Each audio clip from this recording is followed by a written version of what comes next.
Beautiful Memorial Day weekend and a little bit of a changeup here on the 11.7 College Baseball Pod. I've been offered the opportunity to lead us off.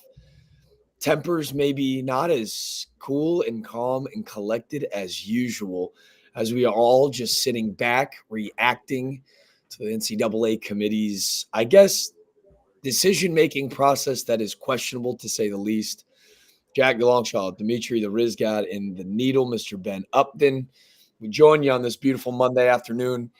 Kind of shell-shocked. Not really too surprised, but still cannot fathom some of the opportunities this committee could have gone in a different direction. Obviously today, a little bit of a Club Bromaha going live, but all of it brought to you by HomeField apparel. No better group to go check out. 15% off CWS 24. Guys, I'm wearing the hat. I'm pretty upset. I felt like a lot of these teams that we had kind of stood up for all year, and more so just based off the relationships that we were able to not only make but cultivate, they got done dirty.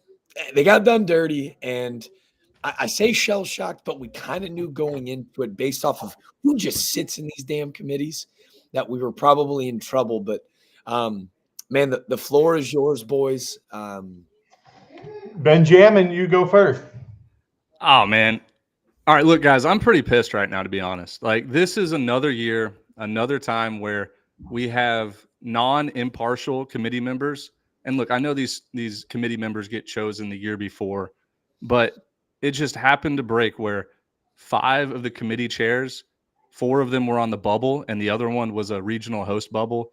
And, starting with last night, obviously East Carolina had an awesome season, and they were, in my opinion, like regional host worthy all year up until this last week or last 2 weeks when they get swept by Tulane. And they come out and ECU gets that final hosting spot over teams like Duke and Indiana State and Mississippi State. Yeah, like teams with better metrics than them. And that's when I started realizing, like, okay, we're in it. Like, this committee is going to take care of their own. And, sure, Florida's AD is on the committee. Kansas State's AD is on the committee. Indiana's AD is on the committee. Coastal Carolina. All 4 bubble teams. And when you're doing the bracket projections, there's about 10 teams that you can make an argument for to make that last 4 in, last 4 out. And when you look at the committee, it's like, all right, well, these 4 teams are getting in. And there's 1 spot left. So, like, I'm just kind of disgusted, man. I think there needs to be some sort of change. It's year in, year out. I mean, all the way going back to like 2019, I think it was, TCU comes in, their committee or their ADs on the committee. Last year was the same story. So I don't know. Obviously, this is going to be a fun tournament. This is the best postseason tournament in all of sports. I really believe that. But there's still just hiccups that can make this a little bit better. But anyways, that's all I had to say. There's going to be mad teams every year. There's going to be sad teams every damn year. There's someone's going to be sad. Someone's going to be heartbroken. Someone's going to get the benefit of the doubt. Florida got the benefit of the doubt this year. I believe they're one of the better teams. Did they play well all year? No. But what Matt Hogue said at the end of the selection show did not make sense with some of the things they said. He's talking about consistency. Florida was damn sure enough not consistent at all. He talked about common opponent. Duke beat most of these teams in front of them, such as East Carolina head-to-head. So it's like they took RPI in some cases. They took head-to-head in some cases. They just spoon-feed their committee members, and they'll just regurgitate whatever metric they need to make them look good and make them look right. Fine, whatever. Take care of your friends, whatever. Just stop with the bullshit. People are not stupid. I love that. Like, bro, you're playing poker with your cards face up at the table, right? Like, your inconsistencies are so blatant. I saw someone in the comments say it, Julian C. Indiana State's like what I believe the first top 10 RPI team in the history of it to not host a regional. And, oh, congratulations, you get to go play the number 2 overall seed, Kentucky. Like, inconsistency, right? Wear it. You think, and I want people to clip this and post it everywhere because I know every baseball player imaginable can resonate to this. When you're playing travel baseball and like the daddy ball regime is rolling and like you're like, oh man, but this will end when you get to high school, right? And then you get to high school And all of a sudden, like your shortstop's dad's coaching first base and the center fielder's dad is like running the scoreboard. And you're like, oh, wait, it still exists in high school. And then you get to college and you're like, well, the guy that gets the scholarship is going to get the first run. And then we'll figure it out later down. But like there is still a political like base, whatever, right? And it all works itself out in really good environments, right? It's always going to be political. Yeah, it's always political, right? When you get to play Division I baseball, what a cool honor. And I don't think they understand the repercussions of their actions and decisions. Do you know why? Because they never sat in those locker rooms. They never sat in those clubhouses, right? These are individuals that haven't been watching all year, and they just have effectively immediately ended the season of thousands of really good baseball players that like should have, in general, but like a lot of dudes that deserve to have the opportunity to play at the next level. And I think that's really kind of a bummer because the College of Charleston, and obviously I've been on the bandwagon all year. They've been great to me getting to broadcast their games. They're one of the oldest teams in college baseball this year. They've got studs littered out throughout the lineup, but I only harp on them because you think they're sitting at home today going, man, if we would have just done this, right? There are some teams that go, hey, we just kind of fumbled it at the goal line, right? Like we could have played better baseball late. You think like College of Charleston sitting there going, hey, is what it is. We should have played better late. If we win the CAA championship, we get in and we take it out of the committee's hands. Of course not, because they're sitting back going, oh, wait. They're best friends. It's a lot like the Ryder Cup a couple years ago when Netflix just exposed the hell out of them on Full Swing when Zach Johnson picked his best friends at the dinner table, even though they weren't worthy, right? They had to make sure that they didn't piss off their buddies. That's the biggest injustice that's happened today, is that hundreds of players are sitting at home.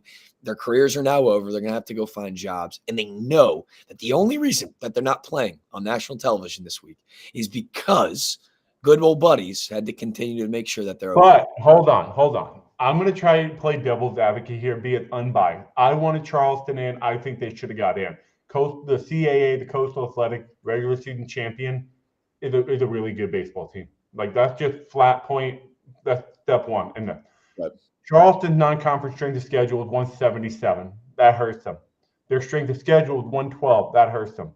And James Madison, for example, 41-5. They dominated them in those two metrics. So it's like, are we going to take the fifth best team in the Sun Belt or the number one team in the CAA?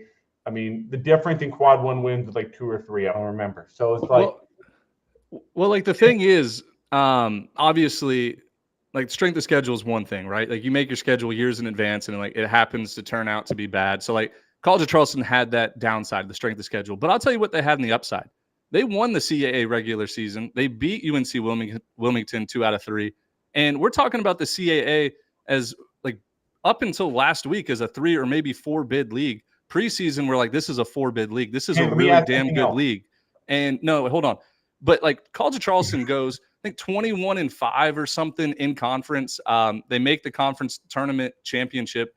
And, they're right up the road from Coastal Carolina, where I guarantee you, if Coastal Carolina was playing College of Charleston, Vegas would have Charleston as probably like a minus 180 favorite. They were just a better baseball team. And like, I get it, the committee chairs and all this and that, but there was about 5 teams that I felt were way more deserving. They were way more consistent throughout the year and had big series wins and series sweeps. I mean, we're talking about a Cal team that swept Oregon State.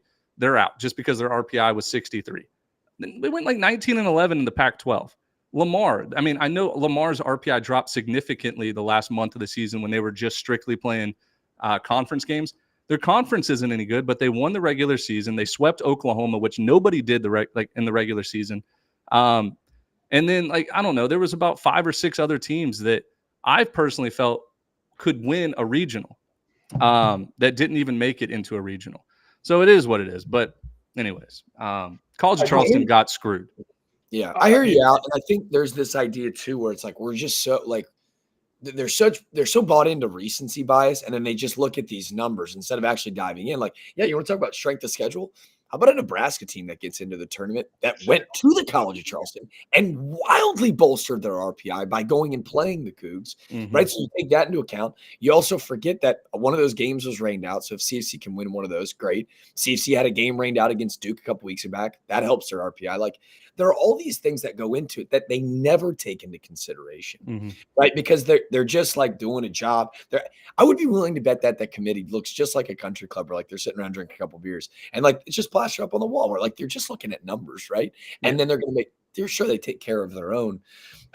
We talked about a couple of those teams. Like I know Indiana's like their AD's on the committee, Kansas State's AD's on the committee, Yukon, Coastal. Like I'm not even just calling out Coastal because they were a top 25 team all year. They just didn't play great down the line. Like, yeah, I'm not saying that the Sun Belt didn't deserve to get those teams in. I'm just saying take a look at some of those Power 5 teams that did not play great regular season baseball and like still found a way to get in because why? Like they've got Power 5 money. Like that's a load of shit. I mean, look at the CAA.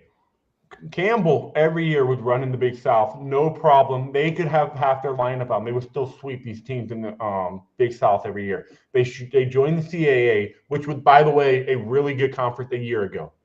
This year was only better. But Campbell joined. They finished 6th. I don't even think they made the conference tournament. They didn't. It just shows you how deep and how talented the CAA is. And we found that out a year ago. Year 2 of the same thing with Northeastern, Charleston, UNC, Wilmington. I mean, you can't even sleep on some of these garbage.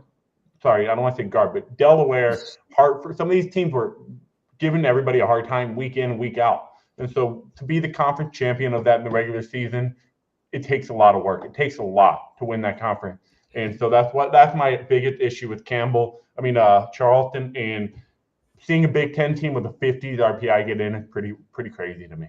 And over a team like TCU, right? Like I know TCU had just an unbelievable bad stretch during the middle of the season, but they were preseason ranked number 3 in the country, like unanimously. I mean, they make the College World Series last year. TCU's RPI was perfectly fine to get an at-large bid. And, they finished 14 and 15 in the Big 12, so under 500. But it's not like they were losing to bad teams. Like towards the end of the year, TCU was like one of the hotter teams in the country. I find it so hard to believe that if there was a different committee, TCU was left out. Like I think TCU was almost an automatically just fill them in.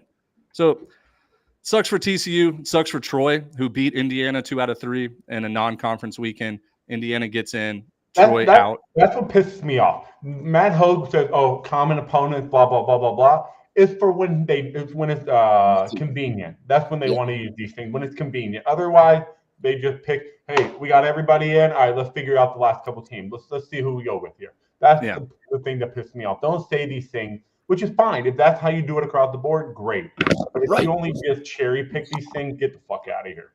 Yeah. And one more thing I'm going to say about like the selection show and the committee and like Field of 64, I felt like it was really lazy this year, if that makes sense. I don't think they really thought about a lot of the matchups and a lot of the regionals. There's tons of regionals, which we're going to dive into here in a second. Just bear with us. But there are some top heavy regionals and there's some like very easy regionals out there. Easy as in compared to, the hardest regional, easiest regional. I think that it's very top heavy. And then you get like Georgia Tech going to Georgia as a 3 seed. They've already played this year. Georgia smacked them 3 times. Like send Georgia Tech somewhere else. And Georgia Tech was one of those bubble teams too. Yep. So, I mean, I don't want to spend too much time. I mean, we spent 15 minutes, I guess, talking about the negatives, but this is going to be a fun tournament and there is a lot to preview. The schedule this week, like we're doing this live show. It's going to be our Monday podcast. And then later this week, once Vegas odds get released, who's going to win the regional, odds to get to Omaha, odds to win the whole thing. We'll do a kind of like a gambling edition of the 11.7 podcast. And it'll be all just gambling odds. So let's talk about some positives here. All right. Let's switch the gears. Positive. Tennessee, number 1 team in the country. They're playing the best baseball, win the SEC tournament. Do we still believe in that number 1 overall curse where a number 1 overall seed has not won the NCAA tournament since 1999 when Miami did it? Are we believing in it? Nope. Nope. No, and I'll tell you what. Ben, we were there last week. I'll be short and sweet with this, man. I don't think I could understand and comprehend until we got there how difficult it is to win in Hoover. And they kept telling us, we don't know who we're going to throw tomorrow. And they threw like 4 or 5 guys that had less than 10 innings all year.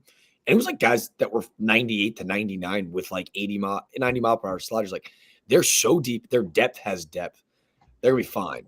But okay, so that's a good point you just brought up. That's my love-hate relationship with this whole entire thing. Is a team like Florida gets in, a team like Charleston doesn't get in. The SEC can roll out 98, 97, 98 from guys that have 5, 6, 7, 8 innings on the year. Guys that are sitting in the bullpen all year, just throwing live BPs in bullpen. They don't pitch in the game very much. They roll out their 97, 98 top prospects right out of high school. That's like where I'm like, damn, I know they're more talented. They're deeper than some of the other teams when you get into postseason play, but it's still just those 56 games are what matters, not what you have in your cupboard on your roster. So that's kind of like that love-hate relationship I have with some of the talent levels of some of these teams. Right. So I went ahead and pulled up the first like super regional matchup, the 2 regionals, 1 and 16 overall. This is another thing that I think was lazy. Like throwing Southern Miss in there, who just won the Sun Belt, top 5 conference in the country. They win the Sun Belt tournament. They finish second in the regular season, 41 wins, and they have to go to Tennessee, which, remember, last year they had to play them in a super regional. And, I thought that was lazy. Like, let's let Southern Miss go somewhere else, maybe a little bit easier of a regional. And, obviously – who knows how this regional goes? I personally think Tennessee is going to sweep through it. Southern Miss is not very deep on the mound. They got a good 1-2 punch starters. They got a good freshman bullpen guy that's just come on, Zach Auk, I believe his name is. But, Indiana, I don't see as a threat to win this. Good team, solid coaching staff. I just don't see them beating Southern Miss game 1. And I really think this is just an easy regional for Tennessee. But, you guys can convince me otherwise. We saw Indiana in Conway, right? First weekend of the year in the Coastal Carolina tournament. When I saw them, I was like, Ben, you're right. This Indiana team is a really good team. They have a chance to win the Big Ten. And then as the year went out, they were just always right there, but they can never get over that hump and be one of the best teams in the Big Ten. Right. Obviously, Nebraska won, or Illinois, but that was my point. Like, Indiana wasn't good enough to take over the Big Ten, and they get lucky and get in the tournament. I think this Indiana team can really give Tennessee trouble, but overall, I just don't see Tennessee losing a game. Yeah, I want to say one more thing about this bracket. Northern Kentucky is sneaky good, guys. They beat Missouri 2 out of 3 in a weekend. They had 2 one-run losses at Georgia the second weekend of the season, and I believe they've already played Indiana. They lost 11-5 in a midweek, but these guys are battle tested and they can put up a ton of runs. They have 6 or 7 games where they put up 20 or more runs. So the offense is explosive. I don't know if they'll be able to hold Tennessee game 1, but we know Tennessee has struggled on Fridays. And I don't know if that means Drew Beam is going to go game 1 or if they're going to save him, but Northern Kentucky, sneaky good as a 4 seed. Yeah. Hey, and shout out to Northern Kentucky. First postseason appearance in the history of their program.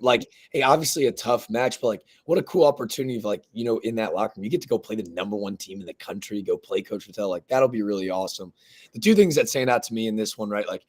I think Southern Miss got really screwed. If we're saying that the Sun Belt is the 4th best conference in baseball, and I hate to be so negative, but man, what a crappy draw for the number 4 best conference in college baseball, the winner of it, to go play there. I know Southern Miss fans have been up our tailpipe, but man, they were so much fun to watch play in Montgomery earlier this week. And I thought they got a really bad draw. And then I want to revisit something again. I don't want to be negative, but Indiana, I thought in that first weekend, they got 2 legit bona fide All-Americans on that team. Cerny, obviously. But to say lucky, this is not an accident. Their AD's on the committee, and then I get some TV time to let them go play the number 1 team in the country. Not an accident that they ended up in this regional. Not lazy, I think manipulative, to be honest. Yeah. Next one. Yeah, let's go to the next regional. This is a 16 overall seed, East Carolina. You can't ignore Wake Forest, right? Unanimous number 1 team in the country. In the room here. Yeah, unanimous number 1 team in the country preseason. Chase Burns has been absolutely incredible this year, putting up similar to Paul Skeen's numbers from last year. And then VCU, who, I'll tell you this, they have 2 guys that I think will get drafted top 5 rounds. Just a solid ball club. We're used to kind of seeing them in regionals and doing well. And then Evansville makes their first appearance since 2006, I believe. But what they did at home, their conference tournament was at Evansville. HomeField, and they swept right through it, beat Indiana State. And, dude, I'll tell you this.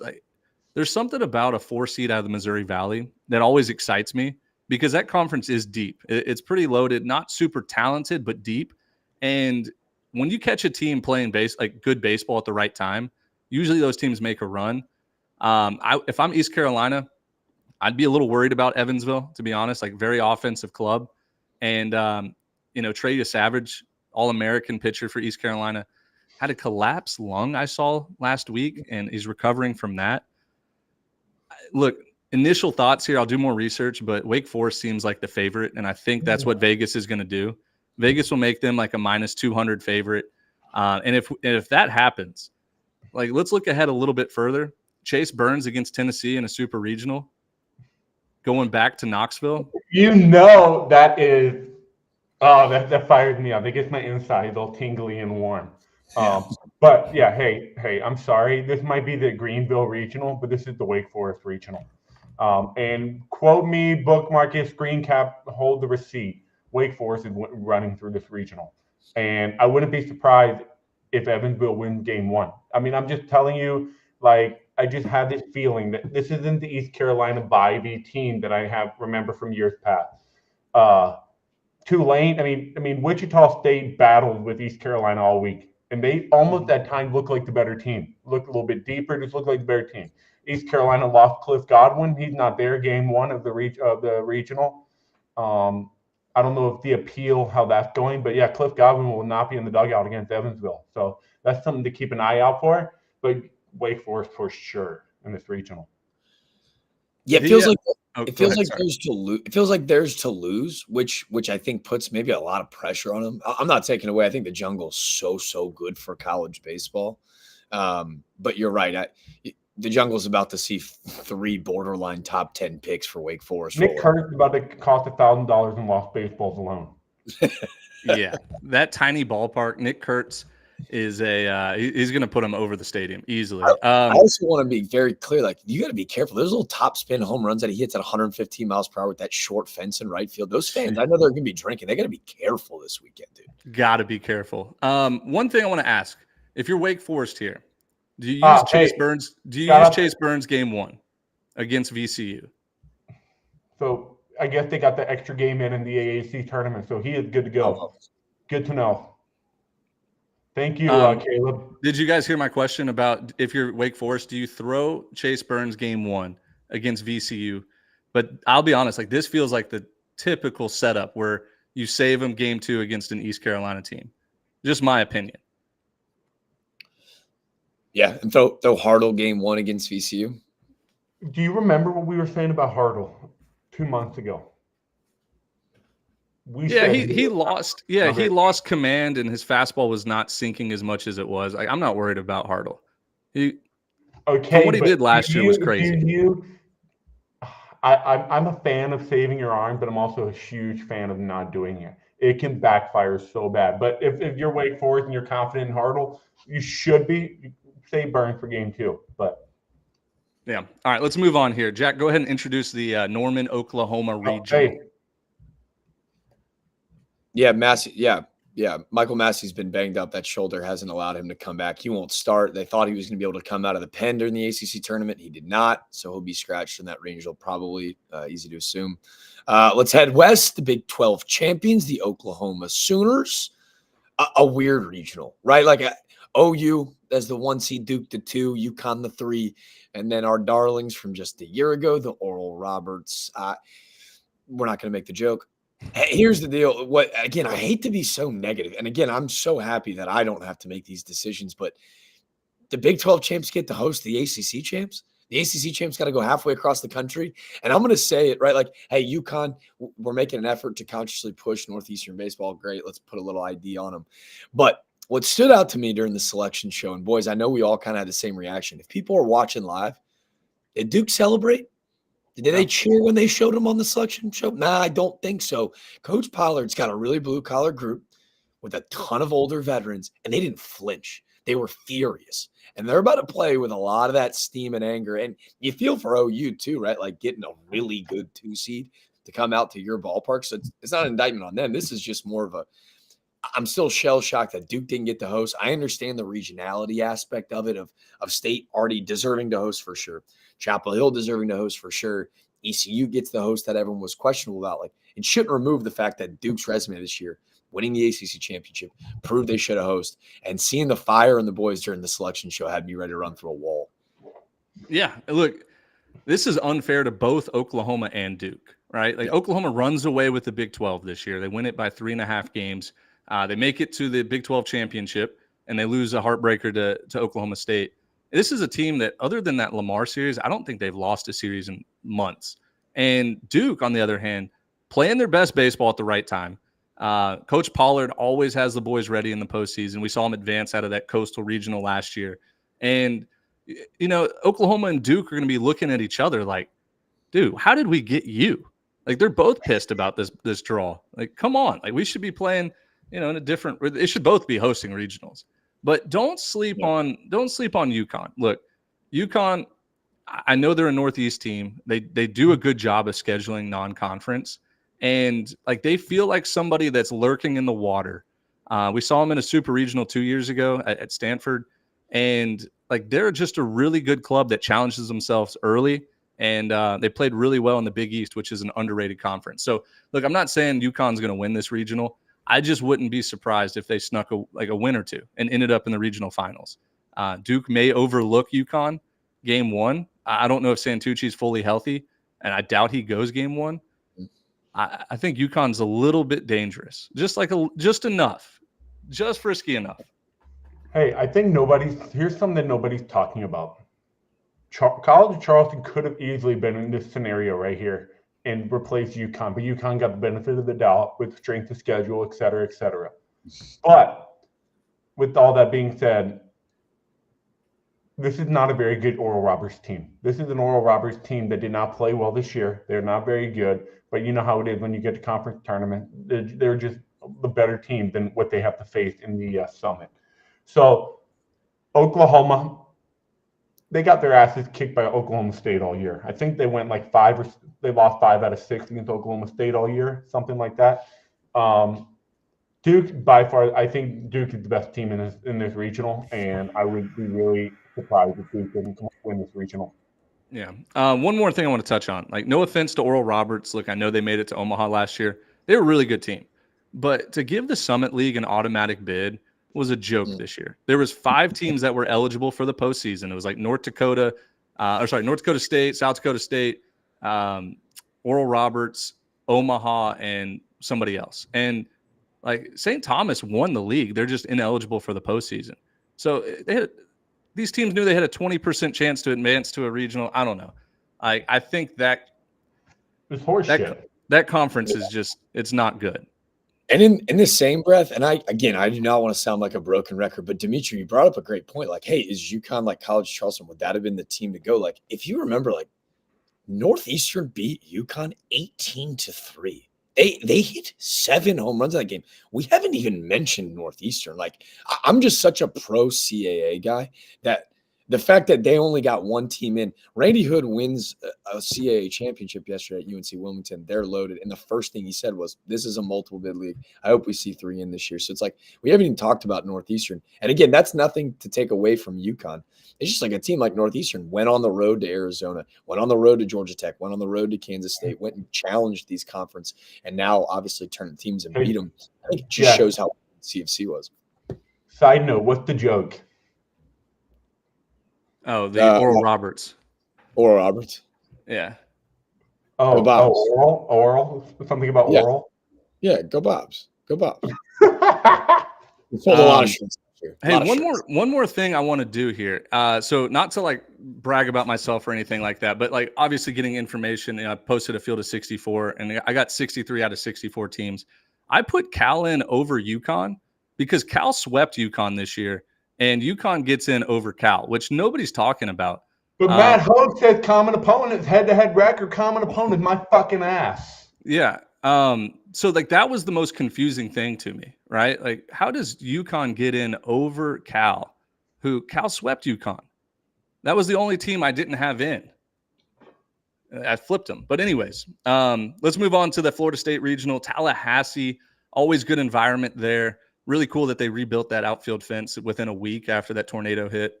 But yeah, Dick Howser Stadium, incredible regional vibes. Like, grew up watching it on TV every single year. And I mean, that's a dangerous group, especially with Jamie Arnold game one. Like, there's not going to be very many teams that can beat Jamie Arnold unless you're Pitt, who beats them 1-0. But look, they have a tough, probably the best 4 seed in my opinion. Stetson coming in, a place they're familiar playing in. I don't have their head-to-head record this year, but I want to say Stetson beat them earlier this year. And then you have Alabama as a 2 seed, which shocked me to death. I thought Alabama was close to the bubble, to be honest. I know their RPI was good, but really fell down the stretch. And to give them a 2 seed was crazy. And then UCF as a 3. UCF, very, very hot or cold team. Like, they're either playing their best baseball or they're playing their worst baseball. So really interesting matchup here. I want to say if there was a team, a 4 seed to advance out of a regional, this would be my pick, Stetson, just because I think they're in a complete group. They're playing really, really well. And, after that ASUN tournament, like, they have a little fire behind them now. But anyways, what are you guys' thoughts? I think this Florida State team is one of those teams where you're just like, if you look at it from one lens, they're really, really, really good. If you look from the other lens and you pick out all their problems, you're like, this is a good team. It's not a great team, but I'm telling you guys, this lineup is this is the lineup that can get you to Omaha. Now, Leiter, I think he hurt, like, he was throwing a little bit. Like, I'm not too confident that he's going to be a X factor in this tournament or in the postseason, but I think Florida State's got the lineup to go as far as they want to go. Alabama, I'm telling you, I think this Alabama team is really good. I think this is a really good Alabama team. And 13 wins in the SEC, as you guys can tell, is really hard to do. 13 wins in the SEC, really hard to do. Alabama team beat some really good teams this year. I mean, they beat Tennessee at home. They had some other big wins. UCF, first year Rich Wallace. I think UCF, they surprised a lot of people first year in the Big 12 as a Power 5 school. They held their own and more than anybody expected. I thought UCF was going to have a really good team. I just was curious if they were going to be able to keep up with the Big 12 schedule, which is hard, for any school. And Stetson, like you said, super fired up team. They let Austin P know that they are the kings of the ASUN, and I agree that Stetson is the number 1 team in the Atlantic Sun Conference. You're just picking fights. Kudos to Alabama, shows how deep the SEC is. UCF, a bubble team in the Big 12. Bama getting a 2. I think Florida State's got to be pretty stoked about that. I think this is really favorable, but this feels like this has got upset written all over it. Yeah. Hey, look, one more thing. Oh, go ahead. Yo, Cane Cats Heat. I do believe in the Cane. I think they were horrible this year. I think what they showed me in the ACC tournament was pretty good. They have the heart, they have the fire, they have some talent. I just think the coaching staff is going to hold them back for as long as they're there. What I saw in terms of bullpen management in that semifinal game against Duke was dog shit. The way they managed that 7th, 8th inning was terrible. But I do believe in the team. I do believe in them. All right. I want to add one more thing about that regional. Look, I saw Alabama in person in that SEC tournament. They did not wow me. You're talking about like a really good club. I honestly think just eyeball test. Maybe it was a 1-game thing, but like they don't have the superstar star power. I don't think they have the it factor to make a deep run. I was disappointed because I was a believer in Alabama. I just don't think this is the year. And like it would not surprise me to see them go 0-2. Now, look, I've been terribly wrong in the past. And this is a team that beat Tennessee. They did beat Arkansas 2 out of 3. But there was so many times like on the road where they looked terrible. Anyways, we'll move on. We got Arkansas Regional here. Arkansas is the 1. Louisiana Tech is the 2. Kansas State sneaks in, one of those bubble teams with a committee member. But they did get screwed last year. So it kind of evens out. And SEMO is the 4. Dimitri, I know SEMO is your team. You've been riding with them all year. What do you think the chances are here? Dude, I don't know where my hat is. I think I left it. Somewhere. I need my SEMO hat right here. I think this SEMO team has got that dog in them, like right here. They got that dog in them, the X-ray thing. But if Arkansas pitches the way they can pitch, I just don't see. Louisiana Tech's got the offense, I think. SEMO's got that dog in them, like I said, and Kansas State doesn't really impress me. I think this is Arkansas's regional to win, but I do think SEMO gives them trouble game one. I could see an early start off of do you think Hagen Smith starts Friday night? Dude, that's the question I have, right? And look, Arkansas, really consistent team all year, right? Consistently great on the mound, consistently bad at the plate. They had a couple games this year where like the offense finally started clicking, but that was against lower end pitching.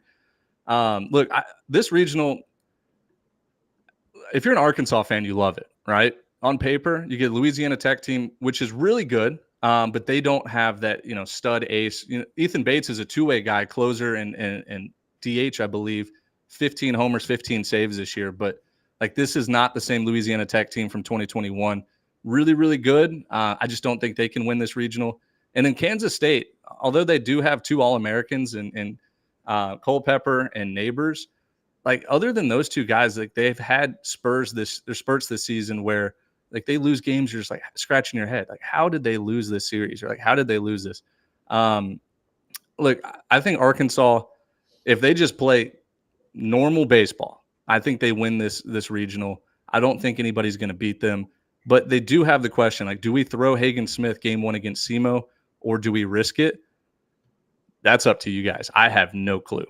I think if you're Arkansas, you've got Tiger, you've got Hagen, you've got a strong-ass bullpen. I think go let Hagen start. If you jump out to a big lead early against SEMO, 3 inning, maybe you get him out of there, save him for Monday, or I don't know. Like, there's just so many things, but I think you just got to let him go. But, yeah, Arkansas should handle this regional.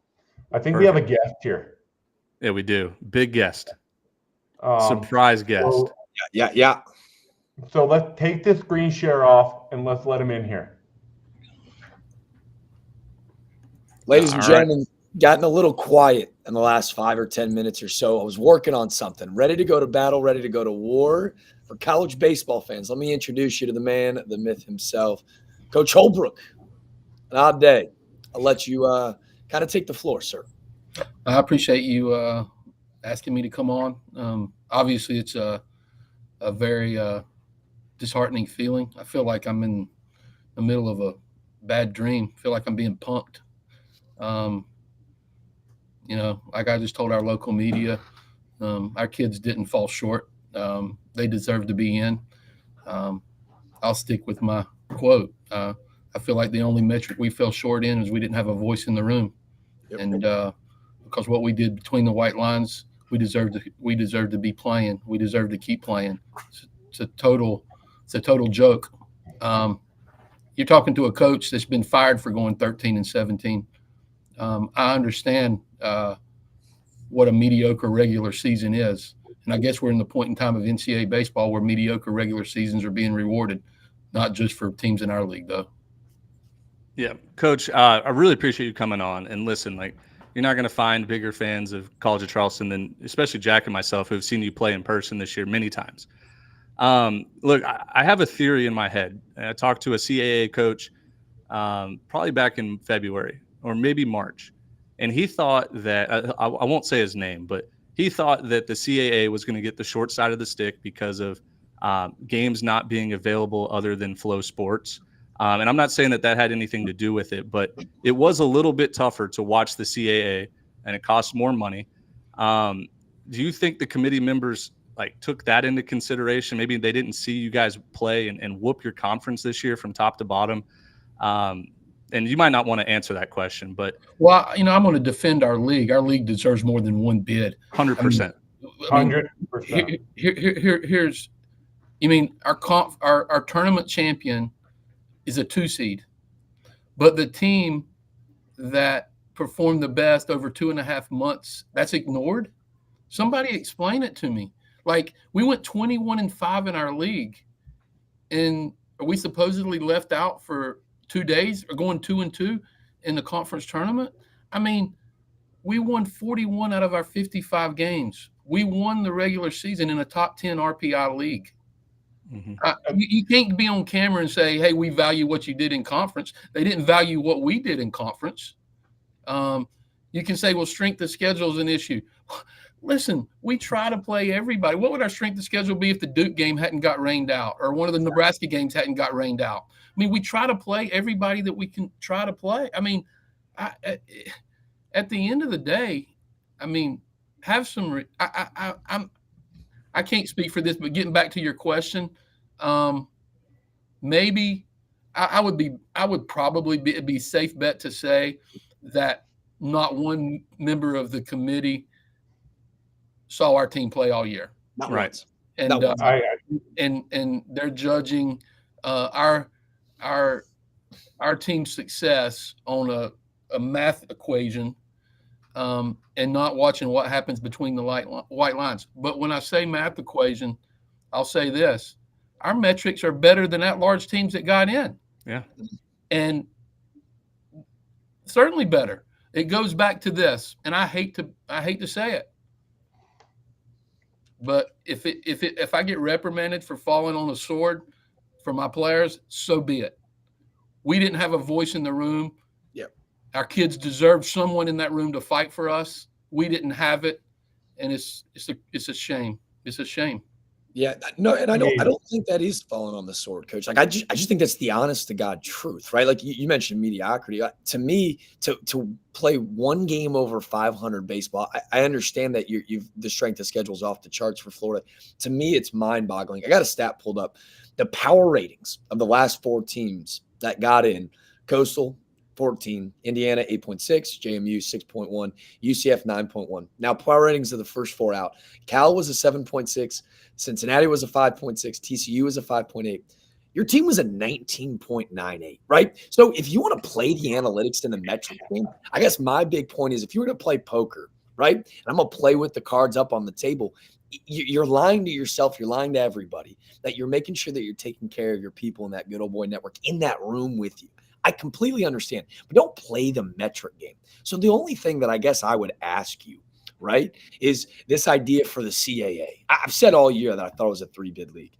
Yukon got in, and Northeastern beat my 15 runs 2 weeks ago. So is it recency bias? It's a metric. My question would be, like, moving forward, like you're in the heat of it, and it's so raw and genuine right now. How do you change this? Like, what are the proper steps to make sure that we can walk away from this going, hey, at least this is just and fair, and I can derive from a simple place why this happened?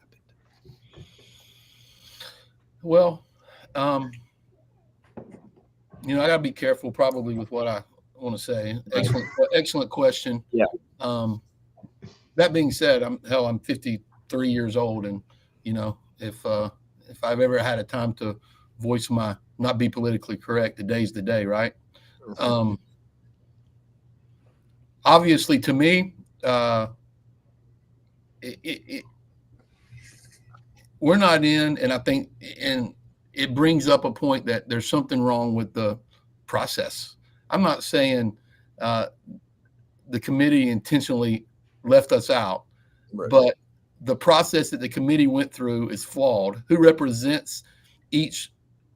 I mean, couldn't we have a representative of every conference? Couldn't we have a representative in that room of every top 10 RPI conference? Couldn't we have a representative in the room fighting for someone? Here's at the end of the deal: mediocrity was rewarded today, and excellence wasn't. Mm-hmm. And I've had a mediocre season in the SEC. I went 13-17. That got rewarded today. Hey, we ended up winning 16 that year.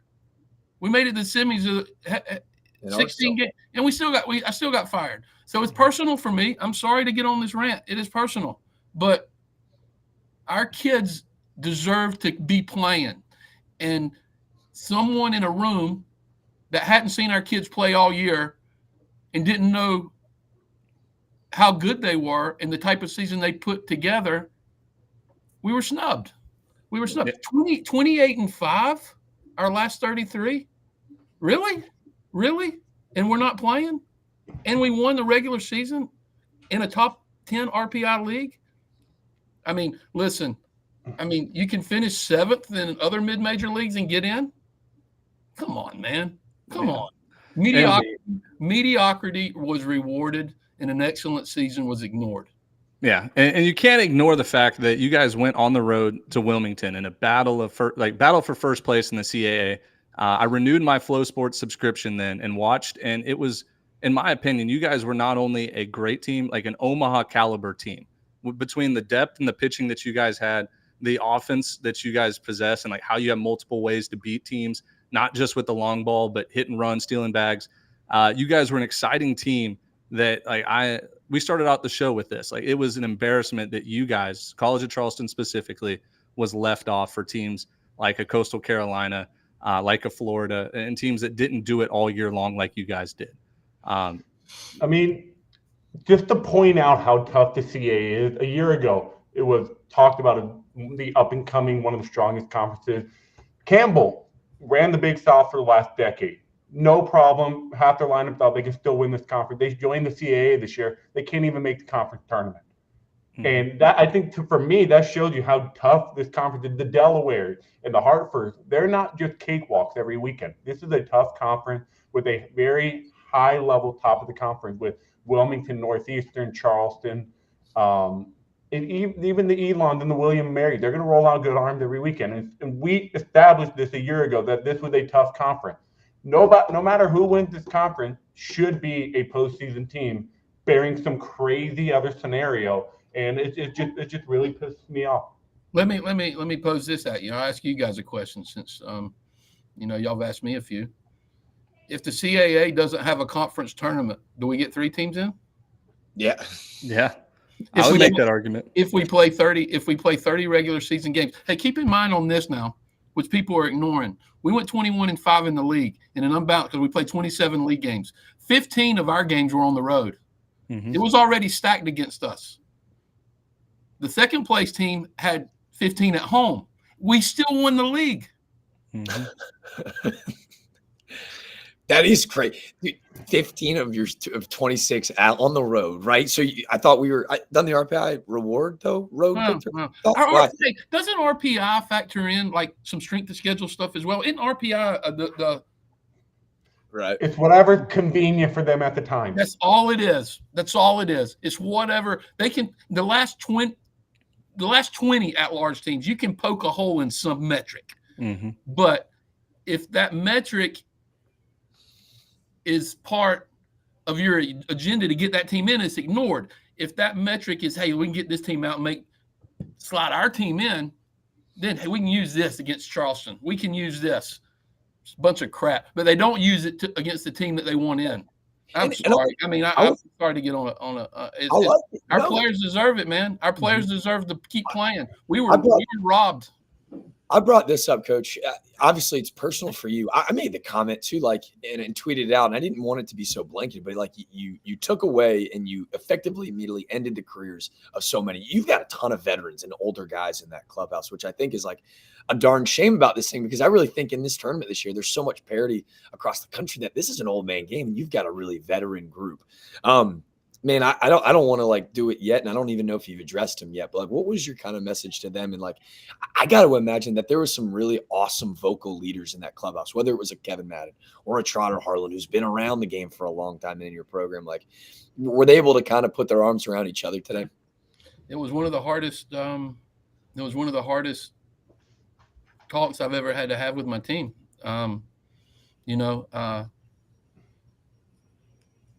It's extremely difficult, and people in the committee, I keep going back to the fact is how is mediocrity rewarded? I don't, and I'm not calling out teams and say it is what it is. The records are the records. The standings are the standings. The RPI is the RPI. And you're just going to search to find a metric. Oh, let's leave this mid-major out. Our league got screwed. It wasn't just the College of Charleston. Somebody's got to speak up for our conference too. And you're right, our conference is damn good, and it keeps getting ignored, and it's pissing me off. And we should have people fighting for our league. We should have people fighting for it. And you're right, visibility is probably a part of it. But we had someone tell us we're not good enough to keep playing today that's never seen us play. It's maddening. Yeah. I think there is this idea too, and because I don't want to like blanketly say everyone in that room like made a mistake, and again, because in my opinion, I think you nailed it right on the head. Like, I don't think they intentionally said, "Hey, screw Cal, screw College of Charleston, screw TCU." Like, I just think No, it was they ran out of room. They got their teams in. They didn't have any room for any more. Right. So that was like, instead of it being proactive, they were reactive after making sure that their people were taken care of. Kyle Peterson on the selection show had made mention to it. Curious your thoughts about expanding to 72 teams. Do you think it's a wise move? Do you think it's a good move, or do you think it's kind of covering maybe their bases a little bit? I think it is. I mean, if we're going to keep leaving out deserving teams, then I'm certainly for expanding, because kids that work their tails off year in and year out, day in and day out, they don't deserve to be snubbed because they don't have someone in the room fighting for them. So the more teams that can have the opportunity to keep playing, that deserve to have the opportunity to keep playing, then I'm all for it. You know, it's what happened today to our team and our program is not right. It's not right. And and I told my team today, getting back to your question about what do you tell your team, you know, I told them, I was like, baseball and experience that you have in college, it certainly has a way of preparing you for life. There's going to be job interviews that you guys go in on, and that you're more prepared, you have more knowledge, you have more credentials, you deserve the job, and you don't get it because the guy that interviewed after you knows somebody, but he's less qualified, but he gets it anyway. Your life ain't fair. Today's not fair. You know, and that's one great thing about being a coach is you get to prepare these young men for life experiences. We learned an awfully hard one today. The life ain't fair. And I wouldn't say our season was ignored, but it was brushed aside. And, you know, I just feel awful for our players. I feel awful for our league and our conference. But apparently, I mean, I keep going back to it, and hell, you can reprimand me if you want. We didn't have a voice in the room, and we didn't have someone fighting for us. Because believe you me, if I'm standing in that room, or one of our AD standing in that room, who's a baseball guy, he can point out the disparity of the other resumes, and say, I mean, you can't sit up there as a committee member or a head of a committee and say, we value what you do in the regular season. We value your conference record in the regular season. You can't say that and ignore what we did. You can't sit there and say, hey, we took a hard look at what you did in your conference and your regular season is important. Well, it wasn't important when they looked at us. Right. Baffling, man, baffling. I really appreciate you guys having me on. I'm sorry to get long-winded, but, you know, if there's ever a time in my career where I feel I can be politically incorrect, it's today. Absolutely. And yeah, Coach, again, we appreciate you for coming on. Look, like the biggest stat that I think shows you guys deserve to be here. Not only is your RPI better than a few teams or whatever, but you guys are 8th in the country in run differential. That means you're beating up on the bad teams and you're winning games that are important. So, you know, the teams around you guys in scoring margin, run differential, Tennessee at 1, A&M 2, Wofford 3, North Carolina 4, Oregon State 5, Duke 6, and then you're tied with UC Irvine, Oklahoma State for 7th. So it's like you rattle off those teams. 6 of them are hosts, and the teams behind you are not even close. So it just blows my mind that the 7th overall run differential team did not get in this tournament. That is my personal favorite stat to see how good a team is. And you can, and I know that stat is extremely important. And what about the next one? What about winning percentage? Does that not matter? And I think we're in the top 10 in that. Yeah. And our winning, I mean, so you couple what we did between the white lines is obviously deserving to keep playing. And our resume is much better than those that were rewarded today. And I'm not calling out teams or programs because, you know, you can make a case that all the teams that are in had really good seasons. But let's be honest, there was teams rewarded today that had mediocre regular seasons. You guys know it, and I know it. And our team had an excellent season, 21-5, 23-7 if you include the tournament in our league, in a top 10 RPI league. And it's just brushed aside because of, of people on the committee fighting for their politics. We lost the political war, and we didn't lose the war on the field. We won that one, and we lose the political war, and now we're at home. I think this what hurts me the most, besides the guys on your team is it sets a precedent that the CAA regular season champion, on top of having a really good season, is not enough. And I think going forward, teams are going to not value winning the regular season in the CAA as much. They're going to feel like they have to do so much more, and it can backfire sometimes, because now the committee says, okay, regular season is not enough. Right. I mean, in baseball, I mean, come on, you guys know the sport. I mean, 3 months of work certainly should carry a lot more weight than 2 days. Mm-hmm. And it's not like we fell on our face 2 days in the conference tournament. We actually played pretty well. I mean, we lost to a really, really good team, a 2 seed, and a team that we had beat in the regular season. I mean, we didn't play poorly. We actually played really well. We had an incredible comeback win in game 1. We played exceptionally well against Delaware. We played 8 innings of great baseball against Wilmington in the winner's bracket game. We just had a couple errors in the first, but 1 inning. I mean, come on. I mean, it's listen. I know people out there that's not College of Charleston fans are gonna accuse me of crying over spilled milk or cry me a river. That's fine. I'll cry a river for a long period of time for our players, and they deserve better. They deserve a voice. They didn't get one. What they could control, but that on the field they controlled and did extremely well. And I feel like I'm in a dream. I could not. I mean, I was told by reputable people after winning the regular season last Saturday at Elon, "Hey, you're safe. You're in." We went on to win Sunday. I mean, we went on to win the opening round game. We went on to win 40 games. We went on to have a top 40 RPI. We were conference champs. I'm gonna buy my players rings right there, and I'll probably have a unfavorable quote inside that ring regarding this committee. There'll be one that they'll put on their mantle forever. And it's just crazy to me. And you got to put inside of the ring, fuck the committee or something like that. Inside the ring, just I'll take votes on that for sure. And I'll let our players. You guys send me what you would say I'd put on inside that ring, and I'll let our players pick it out, and we'll do it. We'll go with it. Mm-hmm. And I mean, it's crazy to me. I'm gonna go up on our outfield wall here in the next week or two, and I'm gonna put another 2024 conference championship banner up, and we don't get to play in the NCAA tournament, and we're in a top 10 RPI league. Someone on a freaking committee do the right thing and fight for the teams that don't have a voice. And apparently that didn't happen this year.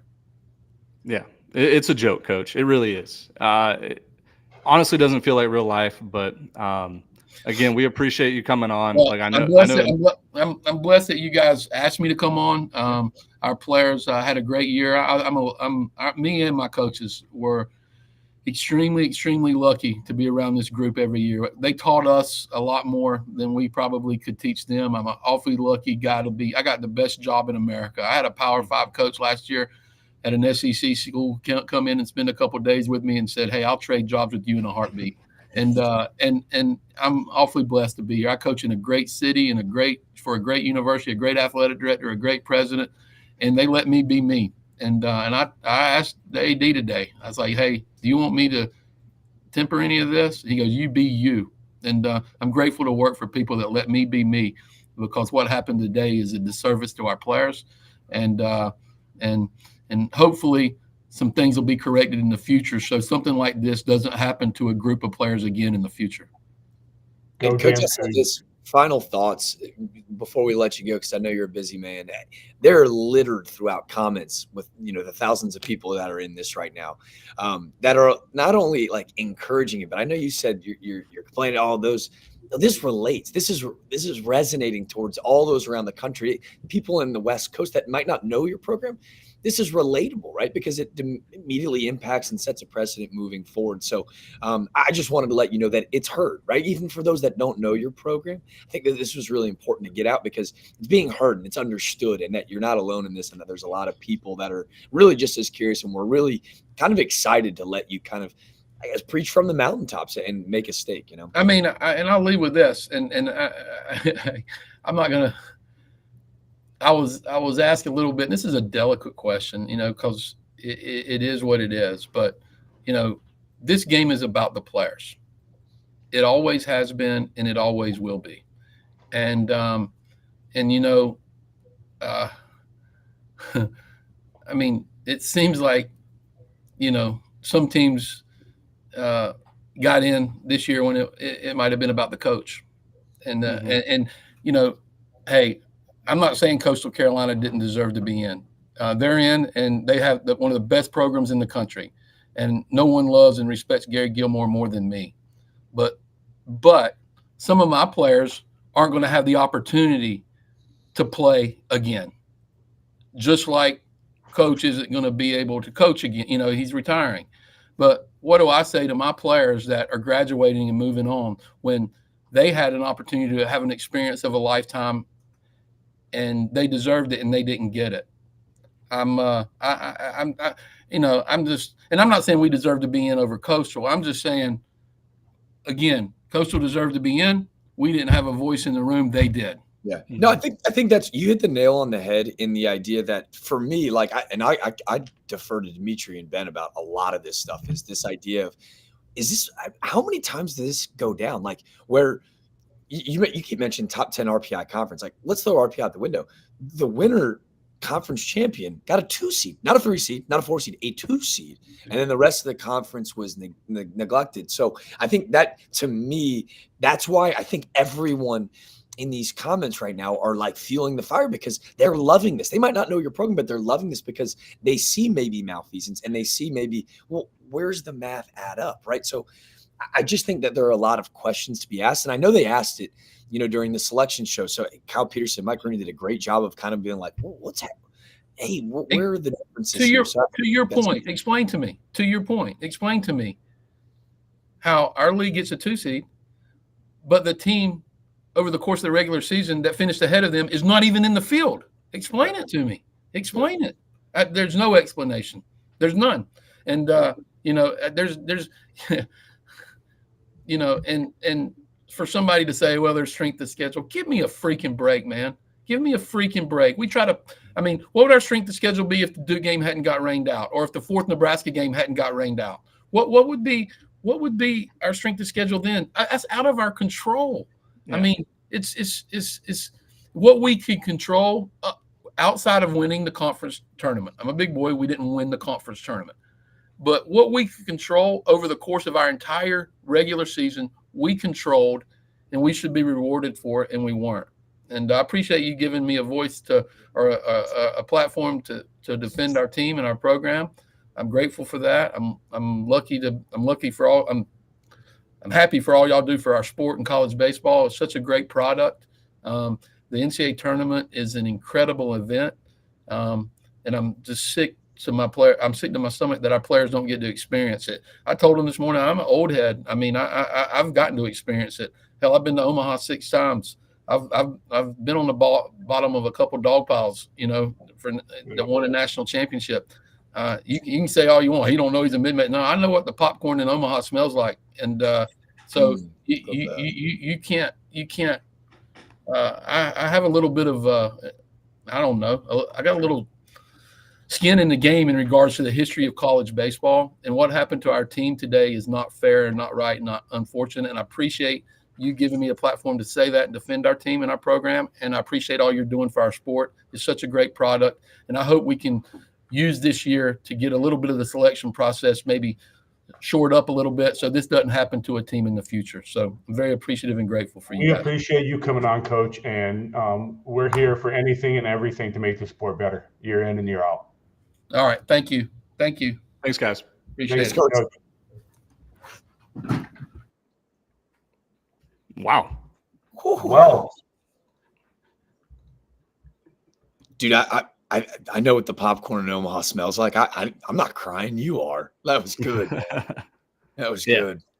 Look, I mean, I guess to recap all of that, obviously it's cool now that we have a platform where coaches, want to come on and express their, concerns about everything. But, this is just another year with the selection committee, and it's unfortunate, but, hopefully Irvine a year ago, Kansas State, they were snubbed. Yeah, Irvine and Kansas State last year, they put in like a 12 and 18 Pac-12 Arizona. Yeah, but anyways, obviously that was an unbelievable interview, and we can touch on it more at the end of the show.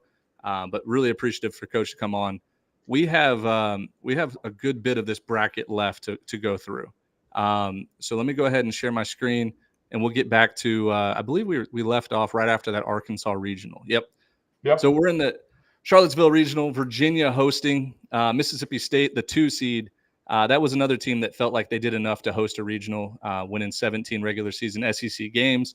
And then St. John's comes in as a 3 seed for winning the Big East. And then Penn wins the Ivy League tournament to clinch their automatic qualifier. Any initial thoughts here, guys? What are we thinking? Mississippi State's regional. I mean, Virginia had the better RPI. Virginia, you can say whatever you want, but I think Duke was the better team. I think Duke should have been hosting over Virginia. Mississippi State could have been a host over Virginia as well. I mean, they obviously RPI mattered, but not that much this year. It was a bunch of other metrics. So give me Mississippi State here, but don't sleep on those Johnnies. Let me tell you, don't sleep on the Johnnies. I think St. John's is a really good team. Game 1 of the 2024 season, St. John's went 1-0.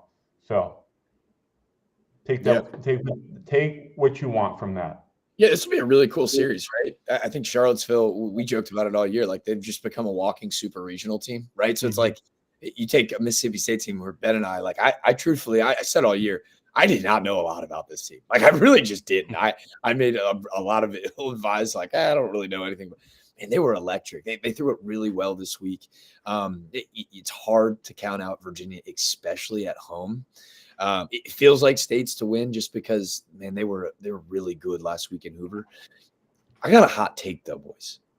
Be careful of the Quakers in game 1. Wyatt Hensler going to A&M next year has broken every single home run and RBI record in the Ivy League. I'm just saying, let's get weird. Virginia's offense is awesome. This is pretty good, too. Yeah. Look, I don't know if there's a better 1-2 punch in college baseball than Cale Stevens and Jarangelo Senja. Just what they did the course of the season. Two guys. What did you just say? What did you just say? There's a better 1-2 punch in college baseball than these two? On the mound. Yeah, standing on it. Come on. Who? Do you really believe that? Yeah, dude, I think as far as like consistency and like the course of the season and guys that can eat up innings and stuff wise too, like I really do believe if they're not number 1, they're definitely top 3. And, you have to have that 1-2 punch to win a regional. But on the other hand, look, no offense to St. John's. I think they've had an incredible season. They're investing in baseball again. This is a traditional powerhouse in baseball. They've been to the tournament a ton, but now they're back. Penn, look, they weren't even the best team in the Ivy League this year. I don't believe in Penn to even win a game here, but like I'm still not like Virginia is one of those teams that every year we look and they're popping up in super regionals. They make it to Omaha. They play really, really well at home. The bullpen is a little shaky, which gets me nervous. But if Virginia can win the round 2 game against Mississippi State, I don't think Mississippi State has the depth to beat them twice.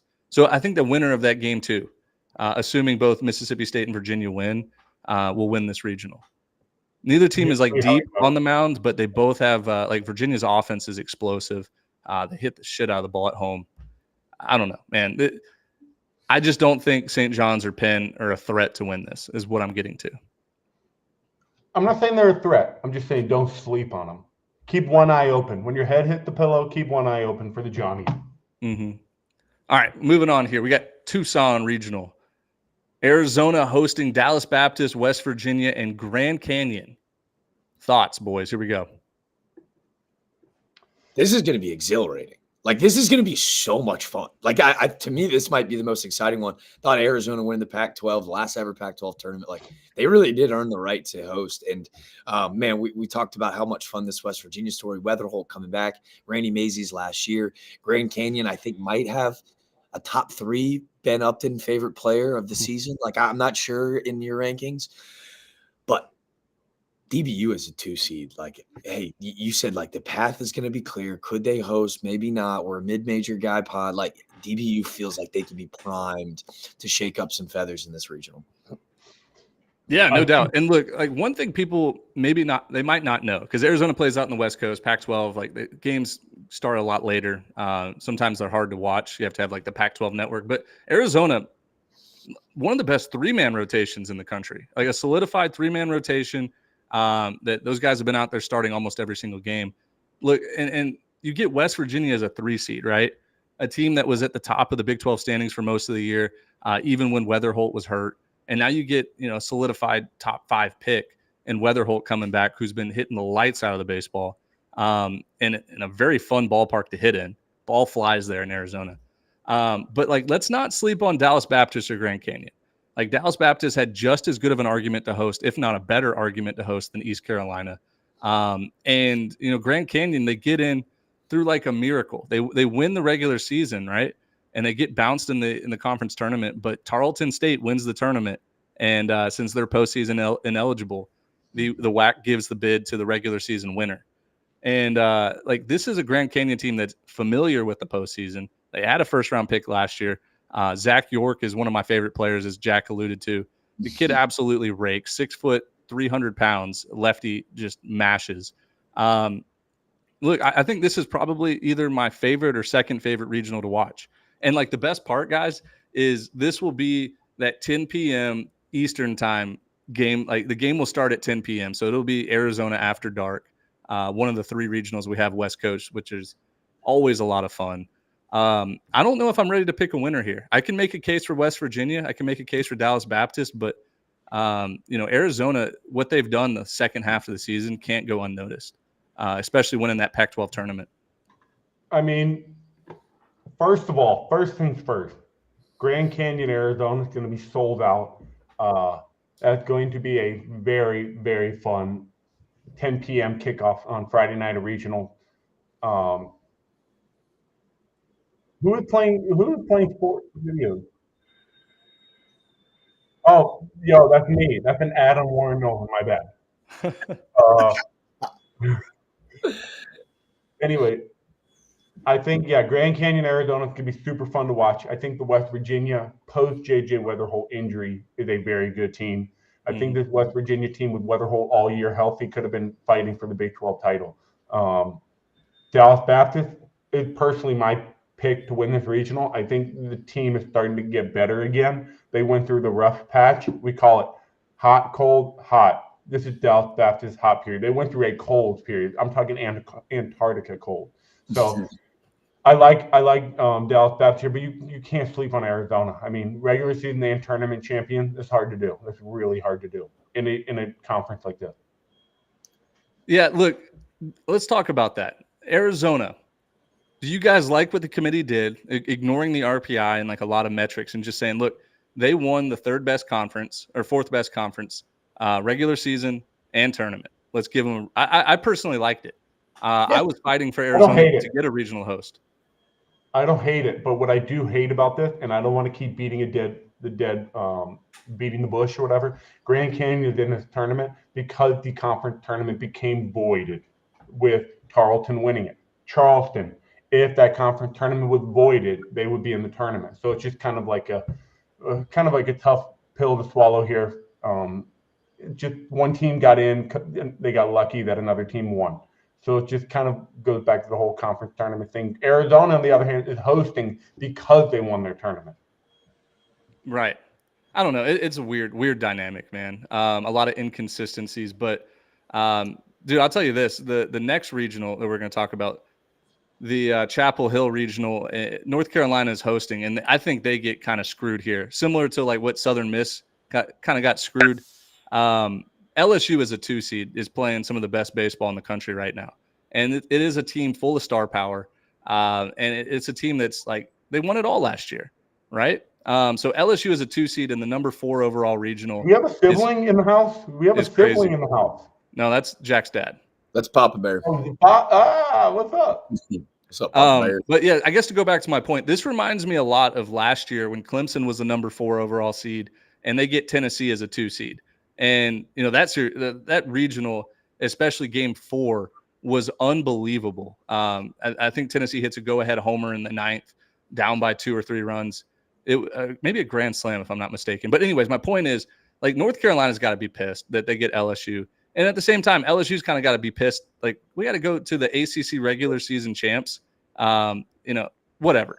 But Wofford, don't sleep on Wofford. They play crazy baseball. It's fun. It's fast. They won 6 games in the SoCon tournament to clinch a spot and as the automatic qualifier. This is a program that's been really good for a long time, but first time since I think 2007 that they've made the NCAA tournament. There was a few years, 2021 through 2022 or 3, where they were a top 50 RPI team and kind of got boned by the at-large committee too. First-year head coach, and he's been JJ Edwards, I believe his name is. I played against him. Pitching coach, right? Yeah, pitching coach. Todd Intertonato went to Boston College this past year. Actually did really well with the talent that they had. But look, like, they're not going to back down from anybody because they're going to steal a lot of bases. They hit and run, they bunt, and honestly, they play awesome defense too. Pitching is not there, but like, that's a team that could potentially give LSU some fits game 1, because like, they're going to make LSU make a lot of decisions, right? Like, am I charging on this bunt? Am I throwing it to second? Like, what's going to happen? But anyways, and then Jack, your golden child, the Long Island Sharks, spinny hat and all, are the 4 seed here. Great story. You've been on them since game 1 of the season. Tell us what you know about the Sharks. I got to tell you, I'm really kind of all over the place in this regional. North Carolina refuses to lose at home. I want to give some spark notes on LSU. The fact that LSU has not lost with me in the building still remains true because I left the SEC championship early to cover my hedges, and they've just been nothing but awesome to me. Jay Johnson, a kind soul, and that's a really veteran group playing really good baseball. JJ Edwards, I did say that the SoCon was going to win a regional. It is a pretty tough regional to win, fellas. Best of luck. But I picked Long Island in our preseason predictions. Everyone laughed. I didn't know a ton about them, but I picked them because I have a tattoo of a shark on my leg with a spinny hat. Yesterday, after winning the Northeastern Conference, Chris Mazza and the boys sent a picture on Twitter that may have been the greatest message I've ever received in my entire life. First, I will show you the picture of Mr. Mazza celebrating the championship, wearing a spinny hat. They're the Long Island Sharks. People might ask, Jack, why is that? That's so great. Look at the tattoo, guys.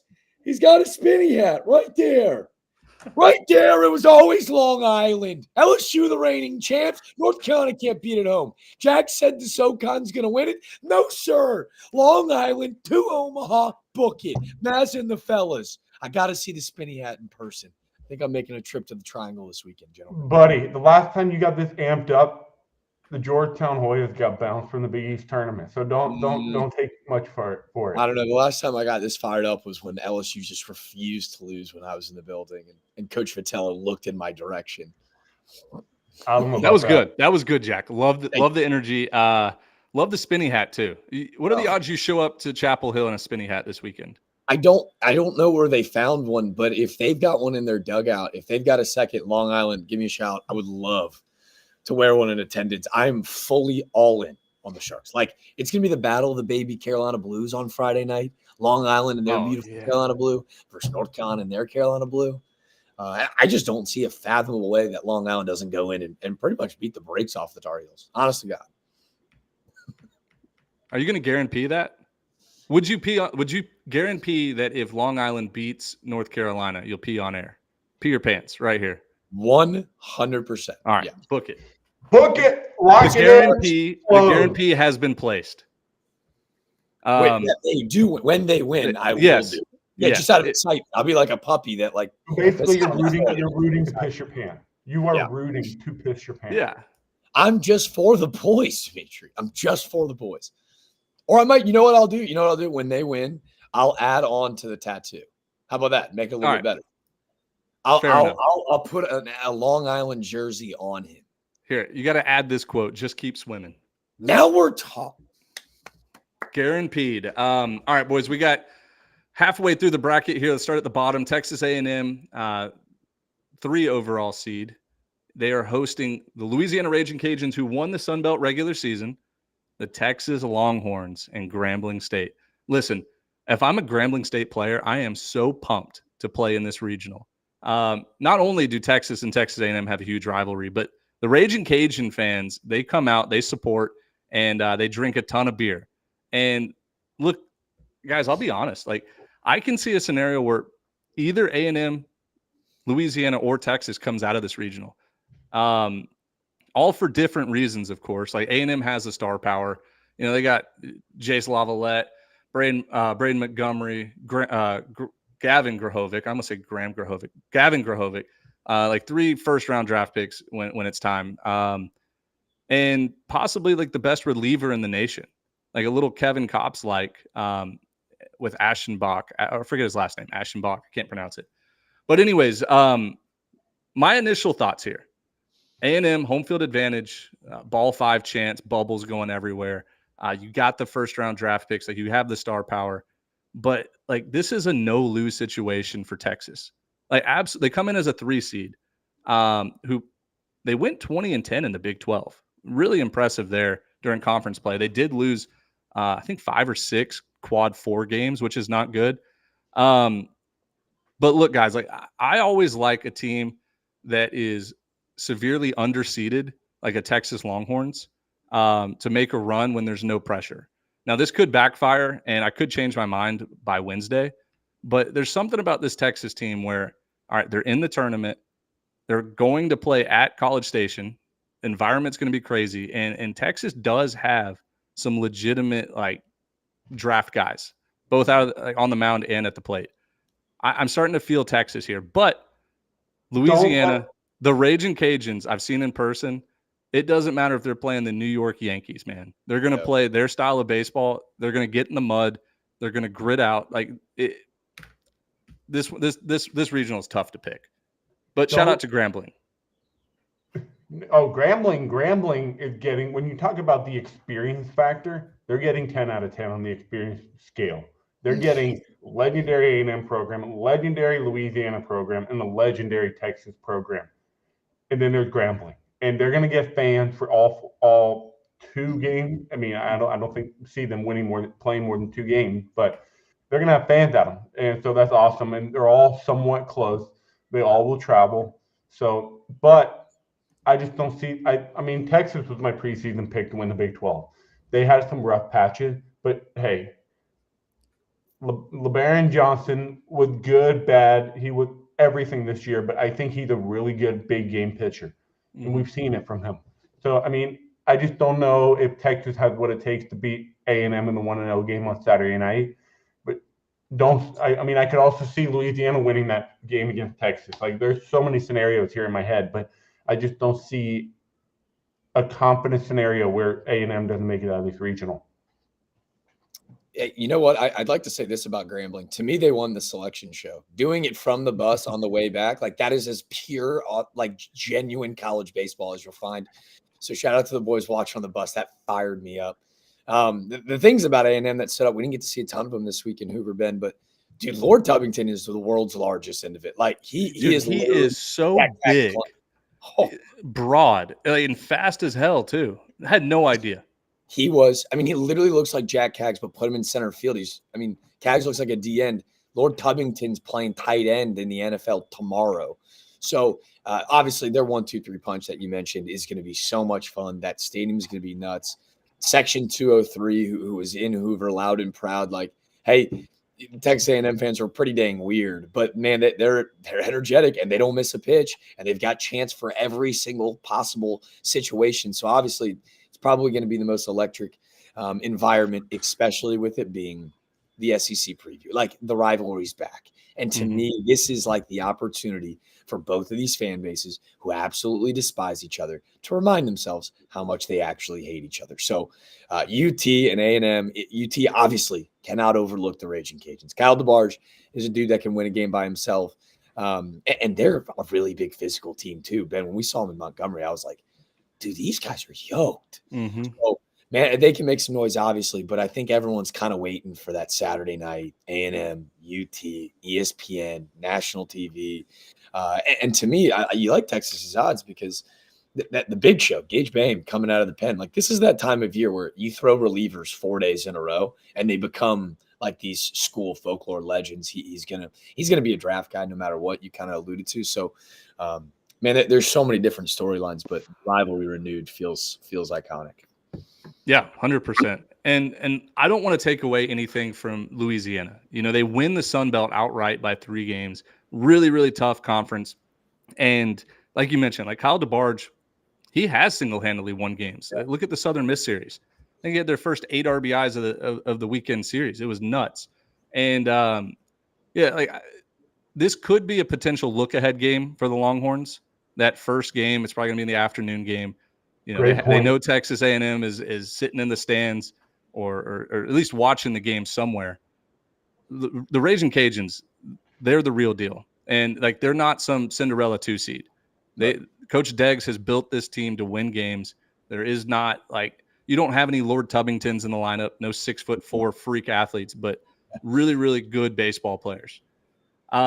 Moving up here, the Santa Barbara Regional, a team that we had preseason ranked number 1 in the mid-major poll, finally got it going towards the end of the season. And dude, they were lights out. Like, they were beating the shit out of teams by 15 runs throughout. I mean, in my opinion, I think that they're better. Like, they're better than pretty much every Power 5 team besides a few. I think that their RPI was lower because of the schedule they played, but the games that they won and how they won it was so impressive to me watching at 10 p.m. on ESPN Plus. Santa Barbara. You know, they're always the late night games. I turn it on, and it's an impressive way that they're beating these teams.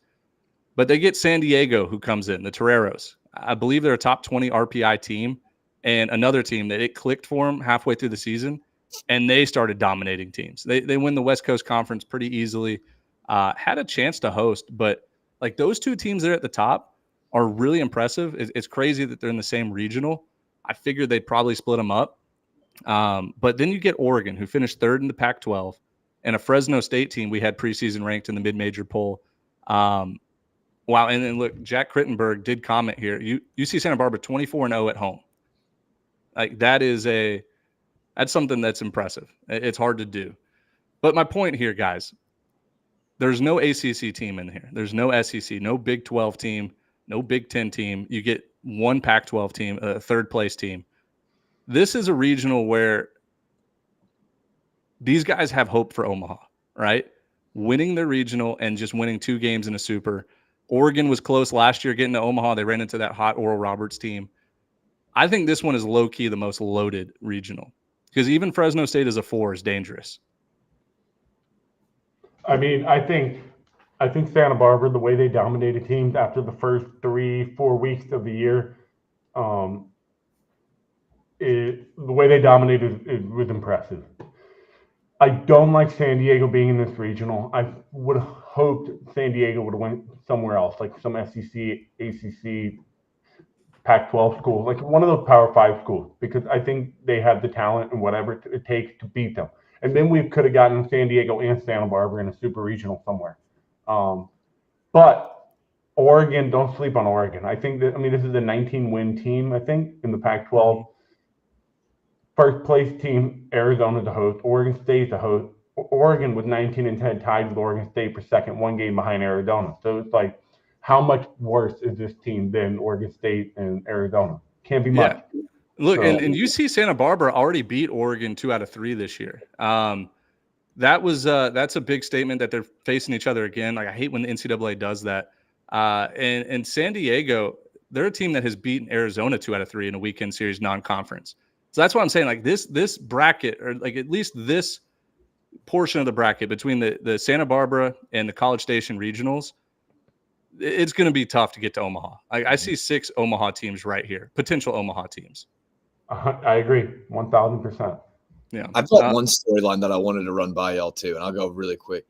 Doesn't it feel like the Pac-12 is like on like a little revenge tour as it's reaching its like end? This is a college baseball pod, so I'm going to only say it for a quick second.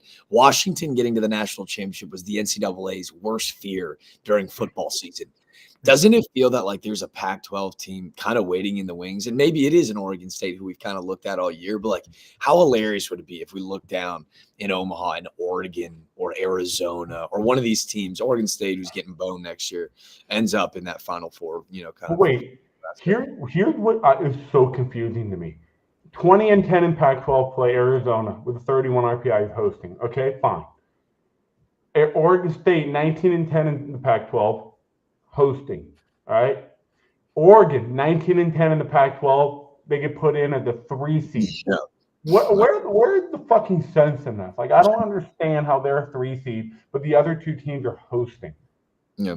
Like I don't understand that. How would UNC Wilmington a 2 seed? Blah blah blah. There's just so many inconsistencies and shit that doesn't fucking make sense. That I look at this bracket and be with this. I can't look at it and be like, that makes sense. It doesn't make sense. Yep. All right. We'll move up here. We got 3 more super regionals to go. Clemson hosting Vanderbilt, Coastal Carolina, and our boys at High Point. I got to take a piss. I'll be right back. All right. You go take a piss. Jack and I we're going to preach over High Point here because I don't want to give us credit, but when the boys got to campus, they were maybe 7-14 or 7-16. And they finished 27-10. After we left their campus, meeting the team, meeting the coaching staff. Coach Hammond has done an unbelievable job. Derek Orendorf, who used to play at Liberty and we used to cover, assistant there. This High Point team, great story. I think they're good enough to win a game here in a regional, which would be a huge win for their program. First time High Point's ever made a regional. Their campus was unbelievable too. It was like walking into a gated neighborhood in Los Angeles. It was incredible. But anyways, like biggest storyline here, Vanderbilt plays well in the SEC tournament. They go from probably a 3 seed to a 2 seed. Clemson, at one point in the season, was unanimous number 1 team in the country. All their quad 1 wins they had. And they did screw me and Jack out of that parlay that Friday against Kennesaw State. Lost us a good bit of money there. But Coastal Carolina comes in, right? We already talked to Coach Holbrook over at College of Charleston, who hinted at it a few times. Not only is their athletic director the chairman of the committee, so top dog, their Coach Gary Gilmore, legend of the game, is retiring. And, there's a couple other factors that have, I think, put them in the tournament, which, listen, like Coastal Carolina won it all in 2016. Great program. We love the kids. Like the players on the team love us. We love them. They have nothing to lose here. And you get some name brand schools like Clemson and Vanderbilt that you get to play against. I'm telling you, like a team is dangerous when there's nothing to lose. And this Coastal Carolina team fits the mold. Would not surprise me if they put the game, like if they just put 3 games together, 3 really good games together and win this regional. It would not surprise me. But what are you guys' thoughts here? What are we talking about for this Clemson regional? I'll go and then let Jack end it because I know he loves them High Point Panthers. I can also see the counterpoint you, Ben. I can also see Coastal losing to Vanderbilt and then losing the High Point and getting bounced 0-2 really quickly. I can see it. Coastal, the good team that's just really struggling down the stretch. And I just don't see them really turning it around. I mean, they just can't pitch well right now. And their hitting is even – actually, let me take that back. Their pitching has been better. They can't hit right now. They can't hit. They can't put together a crooked number inning. It's just really concerning for me because they need a score to win games. Their pitching is not good enough to win a pitcher's duel, especially in the postseason against a team like Vanderbilt. So, yeah, I can see them losing a tight game to Vanderbilt and then just being so loss hangover, the hangover loss where you're just like, damn, dude, that sucks. We were so close, and then High Point bouncing them because they want to win a postseason game. Coastal is they're 10-14 away from home this year, which is concerning. I totally see a 0-2 quick bounce for Coastal and a very unfortunate end to Gary Gilmore's career. But This gives me a lot of Tennessee vibes last year. I know Tennessee was much better, but Vanderbilt getting hot in Hoover is bad news for Clemson. Yep. And I can totally see Vanderbilt beating Clemson and advancing to Super. Yeah, I'll put it. I'll be short. Whoever wins this regional is going to Omaha. I think the matchup for the Super, not to take away from those guys, but to me, this feels like a really stacked regional.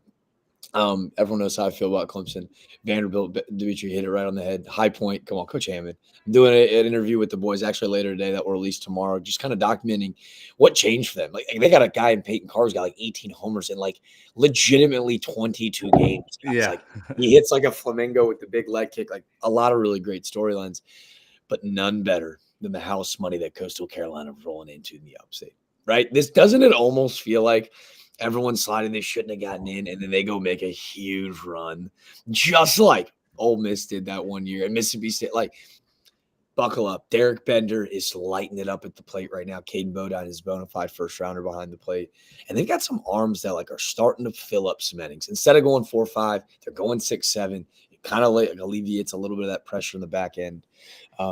No, this will be fun. This will be a really, really, really, really fun.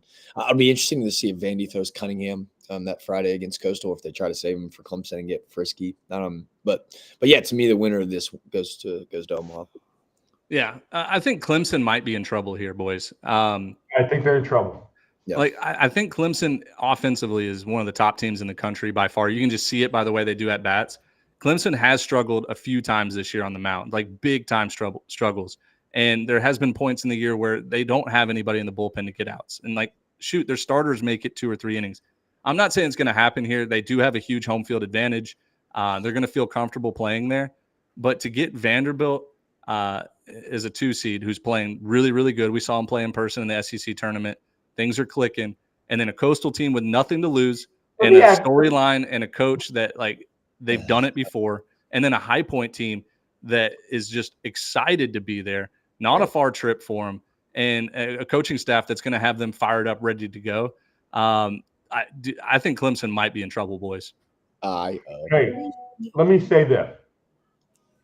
Here's why I think Clemson is so in trouble. If Coastal wins that game against Vanderbilt, I will slam the money on Coastal to be Clemson. They own Clemson.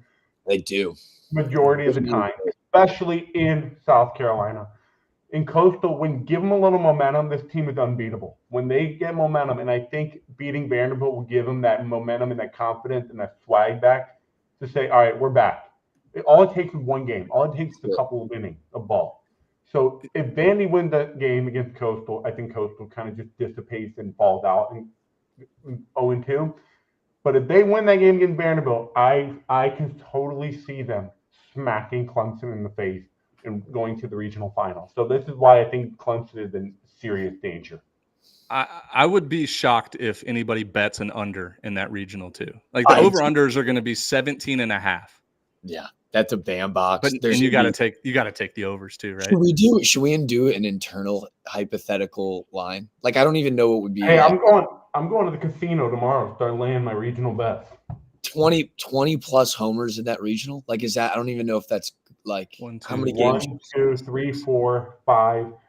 There's 2 games Friday, 2 games Saturday. That's 4. Possible. No, there's 2 more on Sunday. So 6 minimum, 7 games. 2 home runs a game is 14. Oh wait, over 20. I'll take the over there. That's not even a question. I'll lay the line of 17.5 homers. More. Let's do 19.5. Make it a clean 20, and I like the hypothetical over. Hey, thanks to Tyler for just completely exposing my narrative. I know that Coastal can beat Clemson. They do dominate them, but I don't like it.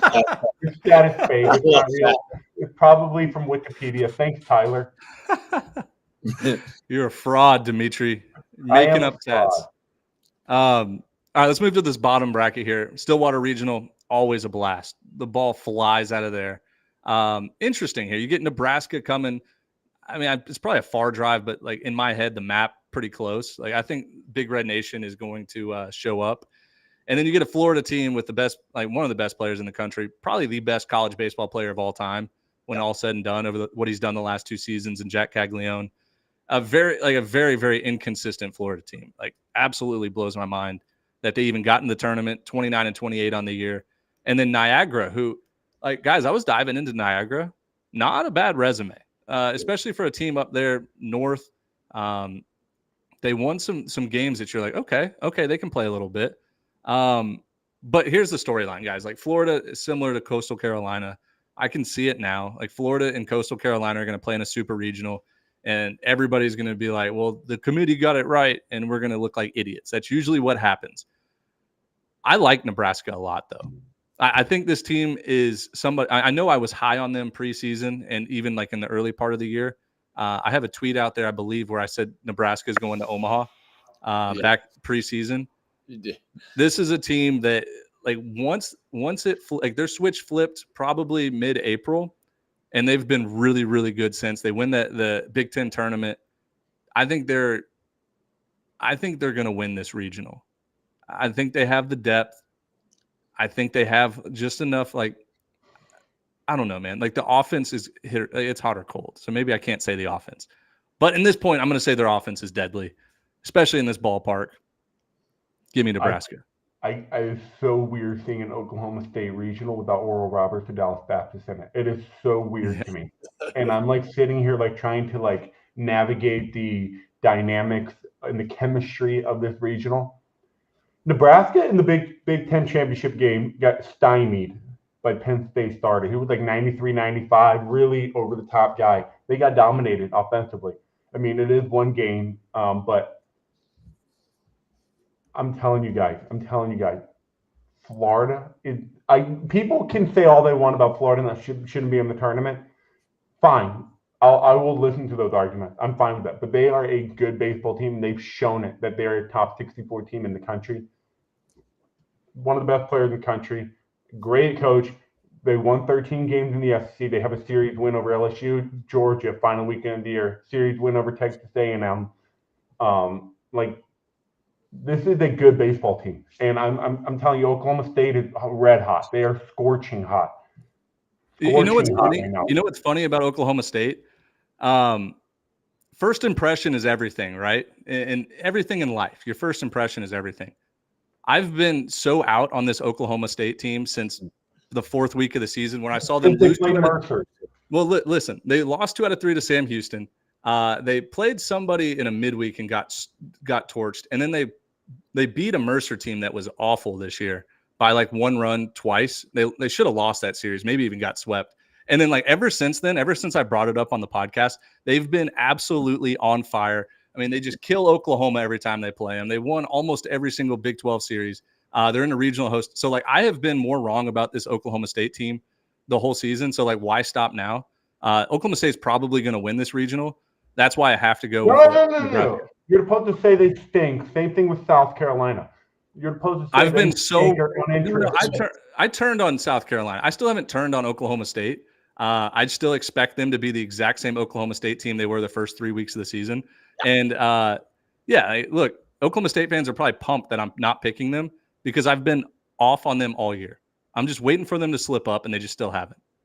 That Dimitri, the reverse jinx that you thought he was going to do, I'm about to pull off because this is so clear, and I want to get to a couple points before I get there. Niagara, one of the most respected coaches I've ever met, Tyler Nealon at George Mason. I know I'm a big George Mason guy. He told me a lot about this Niagara team, right? He mentioned like, hey, this is a fun team. That's why when we talked about the stories of finding club baseball guys and like playing at the Bobo, like it's a really fun group. Nebraska, we saw them in Charleston early. They've got really great pieces. Oklahoma State, Nolan Schubart hitting 355 and 20 homers in the Big 12, having maybe the quietest season of the year. But the story is the 3 seed, right? Like they are not a good baseball team. They have unbelievably talented players, the greatest player of all time, and dogs around him. Kobe Shelton getting hurt, and obviously that risk going down. But this is not a good baseball team. They have not been all year. The first 3 weeks of the season were exactly what they looked like the last 3 weeks of the season, and the middle weeks as well. They are who we thought they were, and it's exactly why. It's exactly why they're going to be in Omaha. Like it's so clear to me. Sullivan's going to get up there and be like, see, told you. This is just yes, we know the SEC is awesome. We know it's head and shoulders better than everybody else. We understand they're 13-70, blah, blah. But like one game over 500 doesn't cut it. It's why they're going to go to Omaha. Jack Cagg's going to hit 45 home runs in the postseason, and I've already seen it. It's clear as day. And I just the energy for them all year has been crazy. I can see it now. There's going to be a class What action. is your Ole Miss team? Yeah, someone just said that in the comments. Yeah, let me pull that up. But I can see it now. When Florida goes 0-2, they lose to Nebraska and then they lose to Niagara. There's going to be a class action lawsuit from College of Charleston, TCU, who else? The other teams that were screwed. Like they're going to sue Coach Sullivan or whoever, the Florida athletic program for getting in this. But yeah, I can see it now, like a Coastal Carolina, Florida Super Regional, and we all look stupid for complaining about the committee. I hope it doesn't happen, but I can guarantee you it probably will. Hey, hand up. I messed up too. My boy Jack Critt, who is a dog, played with him at CSU, Kentucky, ride or die. He corrected me. It wasn't Shelton. It was Tybo Evans, who played right field for him. That was my man. So yeah, that's a big loss for them, but still the story is written in the cards. Hey, you know why Florida's in every year? It's because Sully is so fucking jacked. He will blow that committee conference room door down if they put my team in, and they'll put him in. He doesn't need someone there fighting for him. It helped They his just AD know was on the Sully committee. will be in that room if he doesn't get in. His big fucking bicep, he will make sure the Gators are in. But with all that being said, I think Oklahoma State wins their regional. By far the best team. Yeah. All right, let's move on to Georgia, Athens Regional. Georgia, they are the 7 overall seed, hosting UNCW from the CAA, Georgia Tech from the ACC, and then the Army Black Knights, who for some reason I believe in every single year is going to win a regional. They usually don't even win a game, but it is what it is. Army's a fun team in the regionals for like the 6th or 7th straight year. It's crazy. But the big storyline here, in my opinion, you get Georgia Tech coming back to Athens. Georgia swept Georgia Tech. One of the games didn't count because they only played like 4.5 innings, but Georgia was killing them. And then UNCW, the only representative of the CAA, which we think is a really good conference. And like you get the Golden Spikes winner in this regional, right? Like our team's going to even pitch to Charlie Condon. I think now that it's a postseason, I personally would put him on base every single time. Like it's just me, but it's not worth the risk. His OPS is like 1,600, meaning he averages 1.6 bases per plate appearance. Like a walk is only one. Is that actually what that means? Yeah. That's what it means in my head. I think so. It is. But It is. I would have learned something new if that's what it means. So like think about this. Like if he's averaging 1.6 bases per plate appearance, walk him and you're going to lower his OPS, right? No, I guess you wouldn't lower it, but it would be less than what his OPS is worth. So if you get a walk, that's just what 1,000 on base percentage, and then what is that for slugging? What is a walk count towards slugging? Look, all right, we're getting out of our lane. We're not analytics guys. That was something it was word vomit that I just said. But anyways, I would walk Charlie Condon every single at bat. Don't let him beat you. Obviously they put together an awesome season. I did have Georgia preseason in Omaha. Nobody was believing in this team. I believed in them. I thought Wes Johnson was the correct hire. And you could just see throughout the season, like what the pitching staff has done. They've gotten better each and every weekend. Obviously they lose in Hoover. No big deal. 10 days off, rest, recover, get everybody lined up. And man, I think this is a regional where Georgia should run away with it. Isn't it crazy? This is what I was thinking, the same thing. I mean, how did Georgia get this easy of a regional? I mean, Army is in the same boat as Oral Roberts. They have a free ticket to regional every single year. The Patriot League and the Summitt League should have their automatic bid taken away because there's no competition for them. Zero competition. I mean, it's ridiculous that they get to go to regionals every year and don't have to worry about a thing.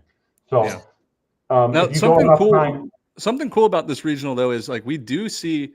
You remember like the first few weeks of the season, it was all about like Condon's home runs, Drew Burris's home runs from Georgia Tech, and then Tanner Thatch's home runs from UNC Wilmington. Mm-hmm. All of them put on like record-breaking home run performances for their school. I mean, you get some star power in this, right? Like at least you get some guys to watch. But I think Georgia will run away with this regional. I'm not sleeping on Wilmington yet. I need to do some more research and get back to you guys on Wednesday. But Right now, Georgia should win this regional, but hey, Wilmington's got to play for this Coastal Athletic Association. The I like CAA is waiting for UNC Wilmington to win this regional. Hey, let me say this too, man. They're now back-to-back conference champions in the postseason. UNC Wilmington is. I think on paper, you're absolutely right because Georgia Tech was a bubble team and UNCW was like a borderline 2-3. So on paper, yes, this probably looks like the easiest regional. I'm just telling you right now, Wilmington last year got thrown the gauntlet. They were the 3 when it was Duke and Coastal in a regional a year ago. Talking with Randy Hood this year, like if you want to learn a little bit of this team, like I've nerded out on them because there's just such a great story, right? Like the guy that won the most outstanding player in the CAA tournament, Trevor Marsh, center fielder that's been there for a long time. Like he and his best buddy, Jack Krumer, are like 5th-year-old guys that have been there and have done that. And it's like this passing of the torch a little bit with Tanner Thatch doing the things that he's done this year. So it's a really good offense. And when I tell you, when you watch this series, like you're going to have fans across the country going, well, Wilmington's got every guy out of the pen throwing 94, 95. But with like 88 mile per hour sliders, like this Wilmington, wait, I got to learn more about Wilmington, right? Like they're going to be the proof that we've been looking for that the CAA was a 3-bid league this year. They're really good.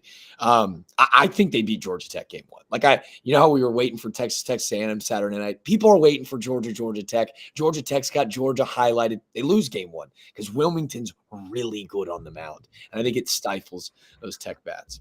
You know what's funny is about this regional, 2 of these teams, UNC Wilmington and Army, I picked to go to a super regional last year on last year's pod. It was just kind of having some fun with it.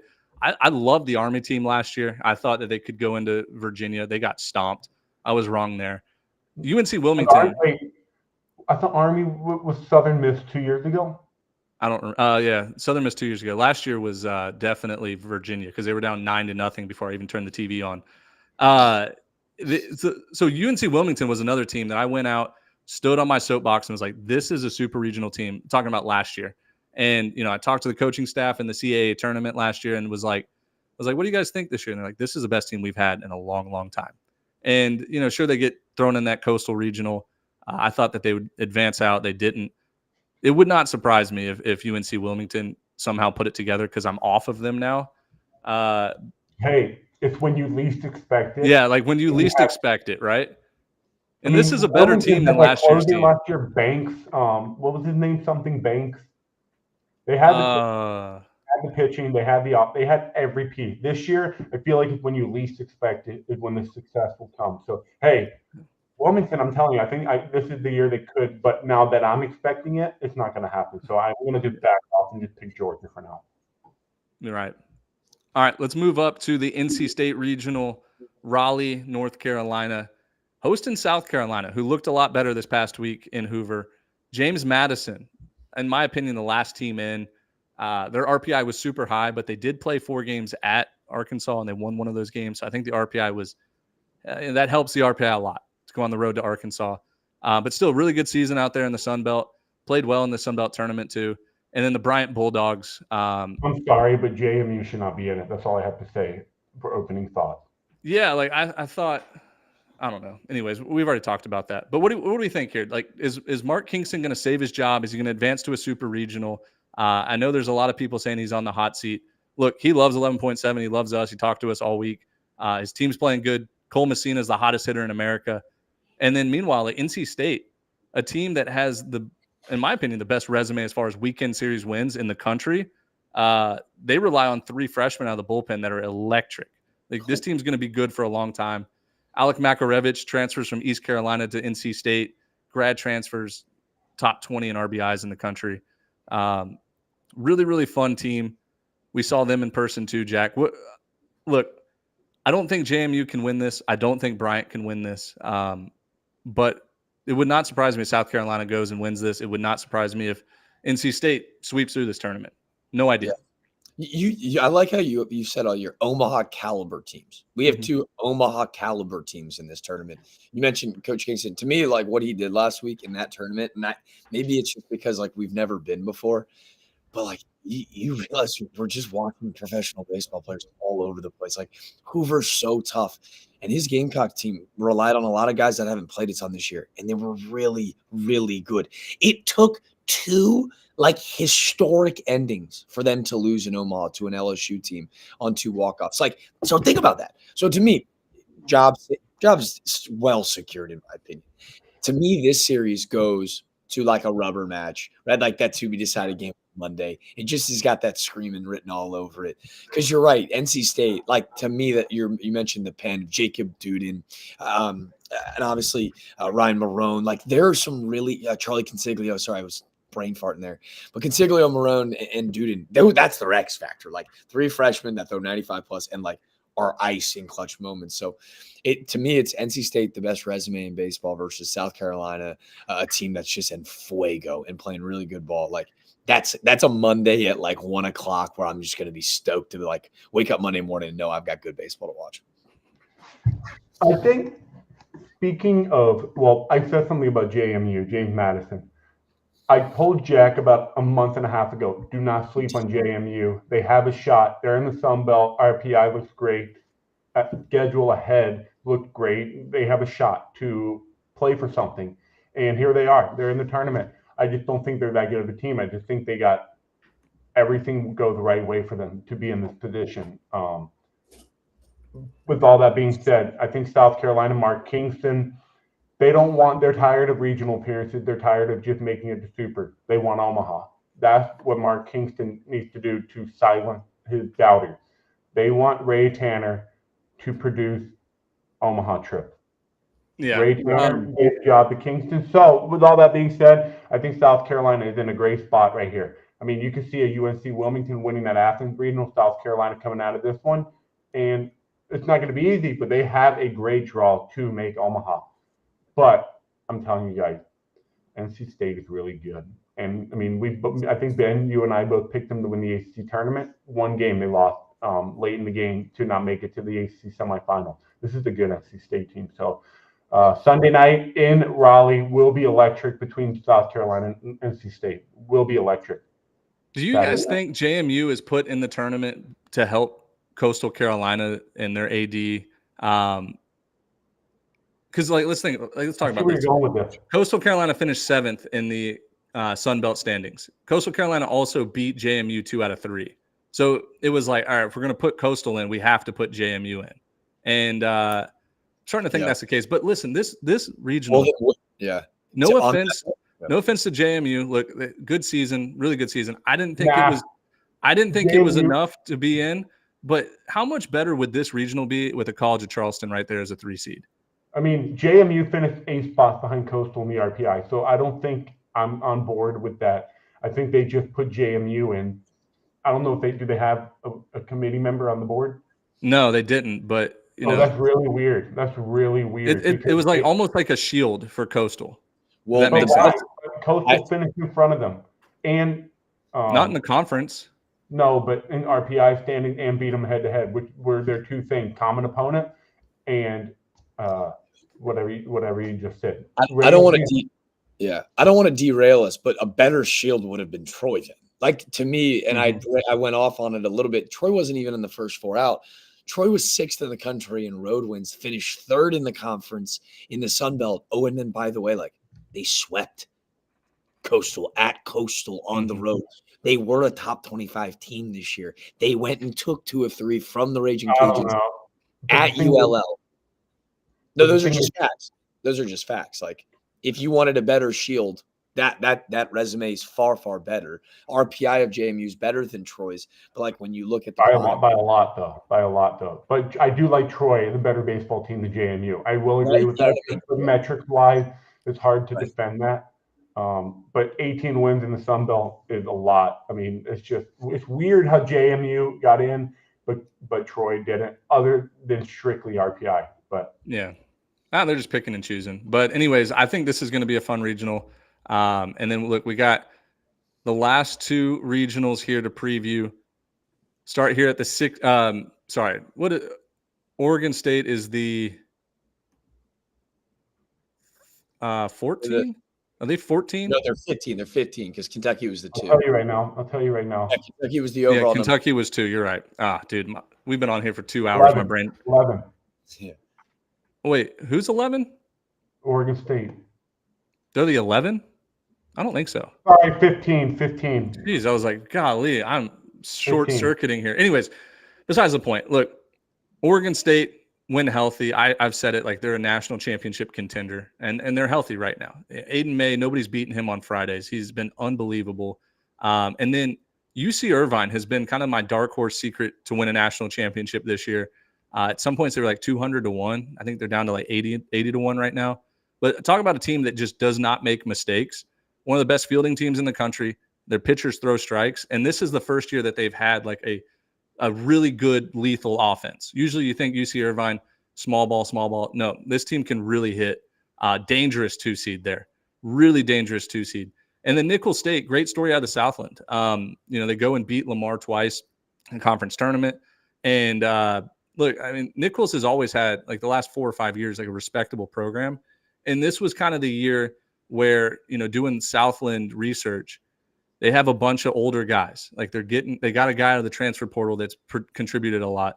And then junior college guys too. I'm not saying they're going to win this regional. They might not win a game, but a really good story there from Thibodaux, Louisiana. And then here we go, Tulane, once again, winning that American Conference tournament. Scariest 4 seed in the country, I think. Yeah, scary 4 seed there. That's a team that swept East Carolina just 2 weeks ago. I know they have to travel a good bit. Same with Nicholls State, both catching flights out of Louisiana to Oregon. But as far as like a well-rounded, these aren't the names that you're expecting, right? No other Power 5 teams in this regional other than Oregon State.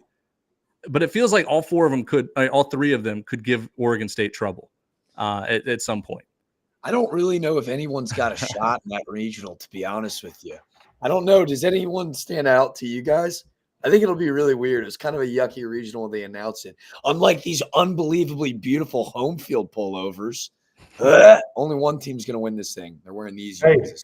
Hey. Oh, wait, whoa. Time out. You got one of those? I don't think I got one of those. Those were a hot commodity. I think they're sold out.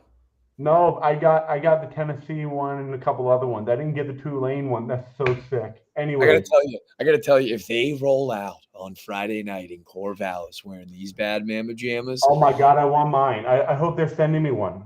Vegas hypothetically minus $1 million is gonna have Tulane. Hey, just not to rain on your parade. Tulane got swept by UC Irvine already this year. Doesn't matter if they wear these pullovers. I don't care if they play Boston Red Sox, brother. What? So but anyway, I will say outside of this is probably, as far as like regional host, like stadium and everything, Oregon State's regionals are always my favorite to watch. Dude, Goss Stadium fills up. Beaver Faithful is fun. They're entertaining. They're always at 10 p.m. game as well, late into the night. And like I said, like if this Oregon State team stays healthy, I think they're going to Omaha. Nobody in the top bracket really scares me. Oregon State should, if they can get past UC Irvine, game 2, I think they're gonna make it to Omaha, which will be great. That's just my take. Awesome regional to watch. I think it comes down to, hey, I'm telling you, if Tulane wins that game against Oregon State, UC Irvine going to Omaha. Yeah, look, I don't disagree with that either. Like if UC Irvine puts 3 games together, 3 really good games, and wins this regional, I could see them making an Omaha trip too, which is it's big for those programs out west. Yeah. But anyways, last regional here, Kentucky regional. Apparently they're not staying in dorm rooms this year, which is a plus. Last year they had to, all the visiting teams had to stay in the dorm rooms because everything was booked up. But they get an easy draw on paper.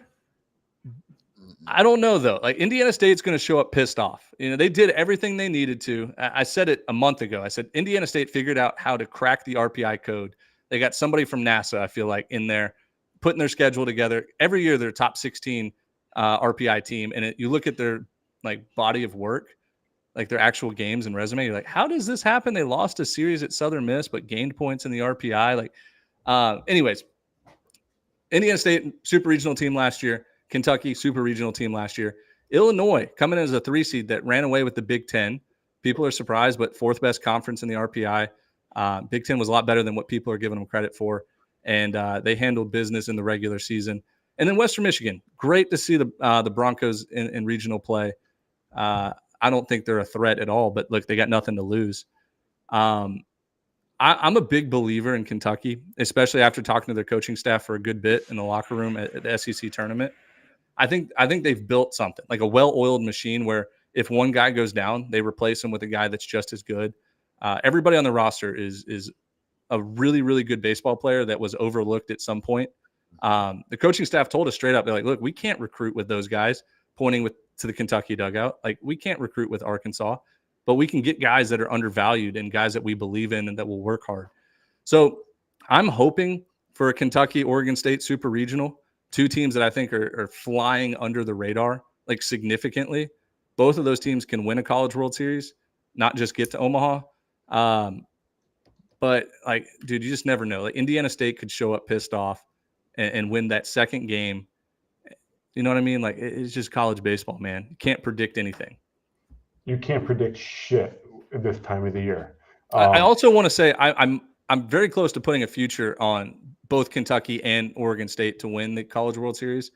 I was looking at the odds this morning, both crazy. Like, I think Kentucky was 40-1 and Oregon State was in the 20s. It's like, what are we doing here? Interesting. Kentucky State was 40-1. I think they were 40-1, or maybe it was 30-something. Who cares? They're the number overall two seed overall. Like, Julian just said Kentucky is 10-1. So I don't know where the hell you're getting that info. I was getting it from Oregon State. What was I looking at? Ben, what website are you on? What website was I on? Hold on. Avery's saying it was 30-1. I'm pulling up my app right here. Hold on. Avery said 30. And anyway, hey, don't sleep on Illinois here. I think this Illinois team can win this regional. I think Kentucky should be the clear-cut favorite. Indiana State, I don't know, man. I don't know how to feel about them. They're a top 10 RPI team, but if they were a 30 RPI team, I wouldn't know the difference. Like, that's how I feel about Indiana State. Like, what I've seen on the field doesn't really wow me in terms of, like, hey, this team is good. Like, the way we feel about Dallas Baptist, the way we feel about Irvine, or some of these other teams, Indiana State doesn't do that for me. So I could totally see Illinois taking Kentucky all the way to, maybe Sunday night, Monday. I think Illinois will battle for this regional. All right. I know it was on Hard Rock. They took down college baseball lines. This was pre-selection show. I swear I thought it was Kentucky was in the 30s and Oregon State was in the 20s. But, I mean, I could be wrong. I was glancing over a ton of lines. I thought I screenshotted it too, but I don't know. Maybe I made that up. Maybe it was mental. But anyways, I like Kentucky a good bit. Like, I think they can sweep through this regional. All right. Those are all 16 regionals there. We previewed them here. And this episode was mostly just reactions to Selection Monday.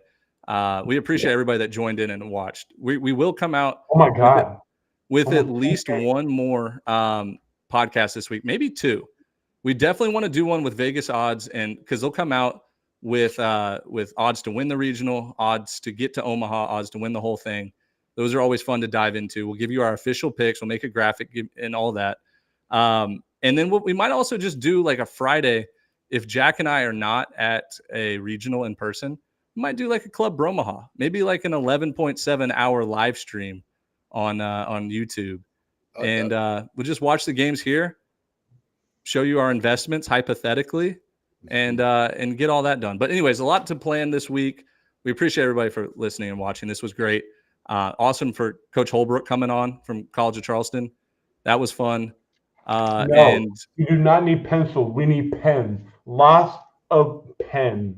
Yo, hey, shout out to boy Gray Cole. Met him in Hoover. Great dude. Dude, pencil talk was the talk of the SEC tournament, man. Everybody wanted the pencil talk, and it was great. Oh, we also need to do an episode maybe tomorrow recapping conference tournaments. We went to the Sun Belt, we went to the SEC, we watched the rest. Maybe we can just do a little fun little live stream or something. Jack, talk about conference tournaments. Hey, chat, give it a round of applause for Jack DeLongchamp. Absolutely killed the game down there. Give him can everyone do the emoji hand clap in the chat, please, for pencil talk? They don't listen to you, dude. That's all love. It's all love. But Ben making that trip with Ben and Will, like, hey, Ben's brother Will makes me legitimately giggle, like really, really hard. And Ben and his relationship, it was so much fun to be around. It was contagious. And then obviously that baseball man all week, like, can't be enough to be said. Like, there's just Can we stand up and show the Tulane shirt? Guys, HomeField apparel. Oh my God. We should do a whole episode on HomeField apparel and how they're taking care of us. I'm about to do another. I guess I ripped open the box during it because I got an email saying that I got a Tulane jersey. I'm going to do a reboxing video showing all the stuff. But boys, HomeField apparel, these pullovers, like I've never felt sexier in my life. And I got a face for radio. And I got to tell you, gentlemen, like, go out, spoil your ladies, spoil yourselves, go take care of yourself. HomeField apparel. It's the only community weapon. I'm so sexually aroused by that jersey. Rightfully so. I might. It's the best one. I might wear it. Ben, did they send you this one? I have Arizona, the blue one with the cactus, Arizona State, Mississippi State, and Auburn, and who's the other SEC team? I'm forgetting. Orange. Or no, red one. Wait, hold on. Yeah. I got Mississippi State, I got Auburn, and I got the Tennessee Vols one. Oh, see, hey guys, this is like, remember when you go trick-or-treating growing up, and then you'd go at the end of the night, you dump everything out, and then you start trading candy? This is what we're gonna have to do with these pullovers. Wait, hold on. Do you want to trade the Vols for that Tulane one? Wow. See, we're gonna need a first-round pick in 2025. It's a first-round pick, but I do have a Florida State one, dude. The Florida State one. Oh, I have the Florida State one too. Yep. Yeah, but I have FSU, Tulane, and Auburn pullovers. So I'll trade you. I'll trade you the FSU for the Vols one. So wait, hold on. I only got Tennessee. I only got Tennessee, Auburn, and the Mississippi State one. Yeah, I've only got 3, I think. But I got an email that another package was coming. You're also in Italy, so that hurts. Yeah, okay, I only have 3. My brother thinks I'll trade you Tulane and Tennessee for a trip to Italy right now, straight up. So you want me to pay? You want me to buy you $1,000 flight and come here? Yeah, for those two. I mean, I don't really have much of a problem with that. All right, cool. Do we want to do like 10 to 15 minutes of just like chat questions? Yes, definitely. I'm sure there's some things we didn't cover. So chat, y'all fire away. We'll do 10 to 15 minutes of chat questions, and then we'll end the stream. Let's take like 30 seconds. Let them cook. Yeah. Dude, I'm so thirsty right now. I brought one seltzer water. I don't know why I even have this. No, I'm good. I'm staying on the stream. I got to finish this thing strong. But all right, so Dimitri, would you be down for a Friday watch party? Yeah, I'm down. We're watching the games. We got the chat fired up. I'm sure everybody will have squeeze play on with Coach Rooney. That was a lot of fun. Also, I made a list. I can produce and participate a little bit in the little. So while we're waiting on Jack, I made a list of like 30 names of people to thank from people I met in person for the first time during either in Hoover or in Montgomery or just anywhere on the road.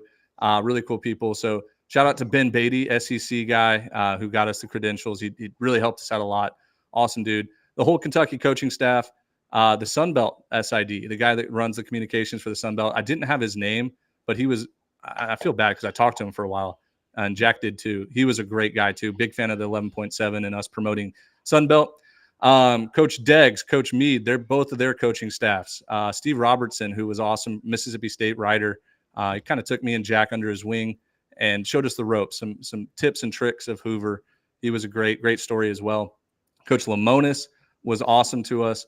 The whole ODU coaching staff. They gave us the tour of their double-decker bus. It's the nicest bus in college baseball, maybe in college athletics. Double-decker, a lot of fun. Ben Mintz for having us on Wake Up Mincy. That was huge. Coach Early and Coach Kane from Texas A&M. They literally just walked right up to, or we walked up to them, but they talked to us for a long time. Yeah. Ben Brewer and the whole USM coaching staff. Ben Brewer showed me on my visit to UT Martin back in 2014 when he was a Skyhawk. He was at Southern Illinois for a bit too, right? I think so, but now he's at Southern Miss, and their whole coaching staff was great. Teddy Cahill from Baseball America, nerdy guy, but a lot of fun. Like, he is somebody you can chop it up with for a long time. The Philly Scout, the Ray Scout, and the Astros Scout, talked to all three of them. Don't want to say their names because they like to hide under the I don't know. They don't want to be shown. The let's see, Parker Coyne. Big fan of Parker Coyne. That's Jack's best friend. Working for Rawlings. Let's see. Hi, Papa Bear here. Just took off from Houston to Charleston, currently on the plane and climbing. Oh my gosh. Your dad's hilarious. Question: AC isn't working. Cabin is super hot. Flight attendant says AC will start working once we are in the air. True or false? Dad, just ask her to roll. You just ask her to roll the windows down while you're up there, Dad. Come on. The question is, if I meet you at the airport, will they turn the plane around and Uber us back to Houston so we can drive to College Station for UT and A&M next week? Thoughts? That is a great question. That's the question. All right, 5 more people to thank. Kendall Rogers, awesome in person. Second time I met him. I know he hates everybody's team, but he really is a good dude.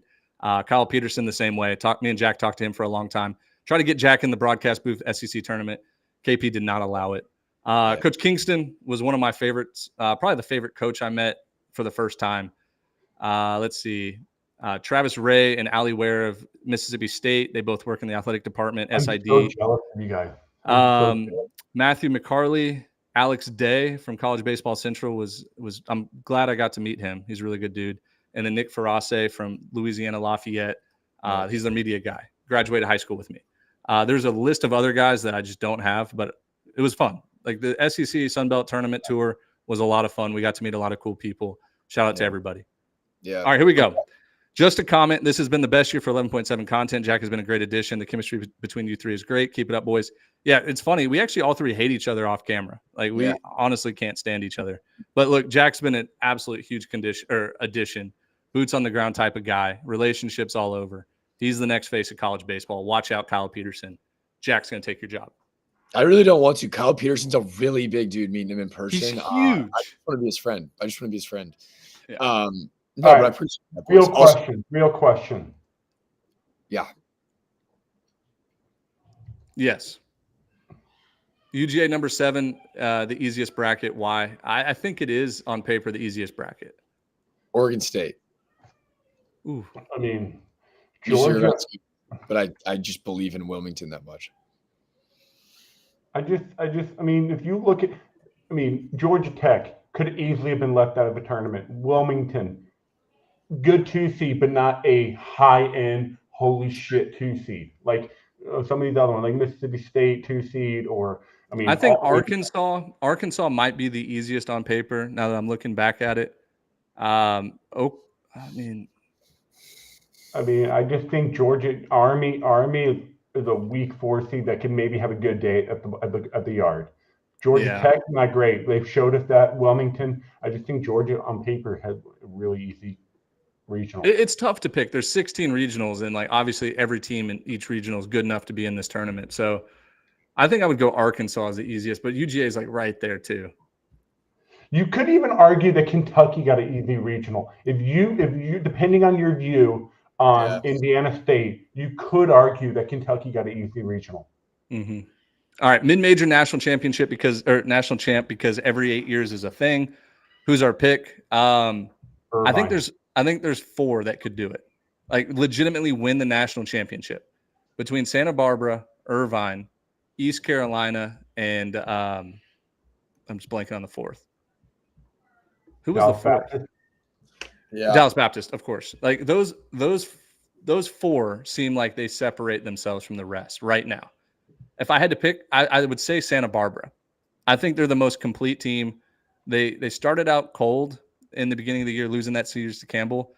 But I've watched a lot of their games, and I think Santa Barbara is legit.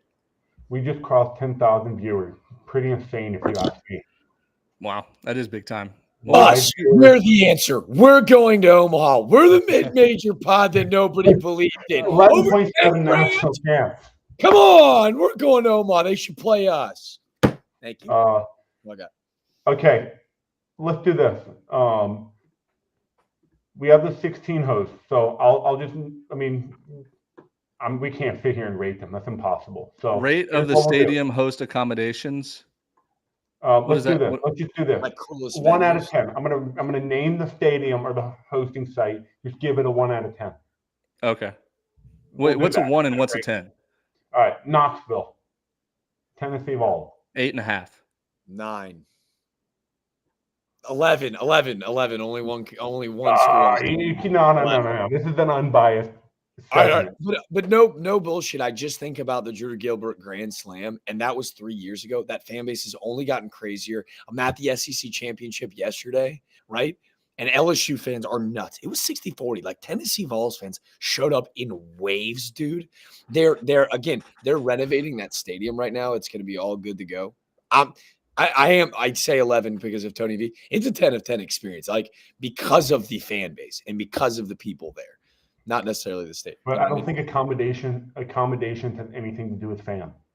Yeah, I guess that's true. Are we doing accommodations or are we doing like it says right there in front of your face, accommodation. Yeah, no, but like I've never been. Well, then like we've never been to most of these places. Like that's kind of what we should do is like I'll tell you my 3 favorite regional hosts. All right. You know what? Atmosphere, just pure atmosphere, anything and everything included. All right. So Tennessee 8.5 or 11 and whatever. East Carolina 11.7. Jungle. No, look, let's just not go through all 116. Let's just pick like our 3 favorite. I'll tell you this right now: best regional atmosphere out of all of these is East Carolina. Has to be up there. And it's because it's not because like they don't seat the biggest amount, and obviously like the stadium's not as big as some of these. But I'm talking about fans right on top of you. Like they are as close to the stadium as you can physically be. And it's an intimidating place to play. The Jungle is something else. Like obviously there's teams out there with bigger stadiums. Like Georgia Stadium's bigger, not a huge rowdy atmosphere. Like it's kind of pushed away, a lot of foul territory. They don't have stands like all the way around. That would be like East Carolina hosting a regional is a huge home field advantage. Right. I'll go in no order, right? Top 3 in no order because I just think their fans and the Jungle's got to be up there, and I've never been, and I think it's nuts. Like Bluebell, though, like that is a cult following at Texas A&M, and I can speak to it because I love him. He's my cousin, he's my brother. Like Cale Soudier is a part of that cult, like the Texas A&M Stadium, and those fans are nuts. So that's going to be in my top 3. Oregon State is really, really good. It's a rowdy atmosphere. Let's show the fan what it's like. I think Arkansas too, right, Ben? Like Arkansas is crazy. Arkansas is like gonna have the most people there. Something to hit, and he does, and it's hit well, deep left field. Goodbye, home run. Jacob Starling. We are tied at 8. Jacob Starling. Like this is what you get in Greenville. Yeah, we can't show too much of that clip because YouTube will get mad at us. But I mean that's what I'm talking about. Like it is right on top of you. So like Oregon State, Texas A&M, Arkansas, obviously very rowdy crowds as well. But we never know. Like there could be a team like Kentucky this year that sells out and gets rowdy. Ben, what did you say? Why did you take it down so fast? Well, you can't show like certain amount, like over like a 30-second or minute of a YouTube clip. It's not if it's not live or recent. That's 2 years old. You can show whatever you want. Oh, my bad. I'm so careful about this stuff. Yeah. Let's give Blind Man Nate a shout out here. Blind Sports Today, also known Blind Man Nate, who won the weekend pick'em last year. Became good friends with him in Vegas. We had a great time. What regional is the most exciting, not including color scheme? Including color scheme. Hey, I would like to say this to Nate. I'm really sorry about your Jayhawks, dude. Like that was a dagger. They show the Jayhawk graphic, and it's the Kansas State team. That is heart-wrenching and unfair because you guys did dominate the Wildcats. Most exciting regional, I think between Texas A&M's and Florida State's, like I'm pretty locked in on those. I like the Clemson one. I'm really excited, guys. I'm really excited about the Arizona regional as well. Yeah. That Arizona one's gonna be loaded. Give me. There's so many to choose from. Give me the Clemson and obviously Vandy and Coastal. That one's gonna be a lot of fun. And then High Point, we're massive fans. Lots of homers in that one. Hey, my brother just reminded me, Jack. Me, Jack, and my brother Will at the SEC tournament set a record for most Bluebell Crunch bars eaten in a 24-hour period. I think we No. ate 8 to 10 in Do you 24 know how- hours. And when we want to make sure that like the people set this straight, guys that know the 9, 9, and 9, 9 hot dogs, 9 beers, 9 innings. Will, Ben, and Jack DeLonge would murder the ice cream challenge. So if anybody wants to come out there and see how many ice creams that you can eat in a ball game, you're not touching us. We had those chocolate crunch bars. I'm not just bullshitting. I know I'm over the top a lot. 20 to 25. I'm really not. Unbelievable. It was like 8 a day for 3 And days. then when we got done with them, we were like, yeah, it's on to the ice cream sandwiches. And they served cookies and cream ice cream sandwiches. Dude, they didn't. It was all free in the press, or not the press box, but like the press suite, free food. Dude, we crushed ice cream for 3 days straight. Yeah. It was unbelievable. I do want to make sure, like, when you go to a buffet and you spend like $30 at the buffet, you're like, I'm gonna get my money's worth. Like, yeah, hey, like 11.7, we're still adding sponsors. We're trying to get people to like help us fund these trips. That way we don't have to not only just do it free, but do it out of pocket. We got our money's worth in ice cream this weekend. Yes. Like, absolutely. So shout out to the SEC. Oh, and Gray Cole who worked the SEC. We ate them all. Dude, we ate them all. It was unbelievable. Hey, Gray, don't tell your bosses, buddy.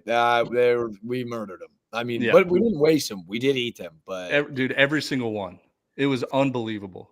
Hey, leader of the jungle has a message for everybody. yo.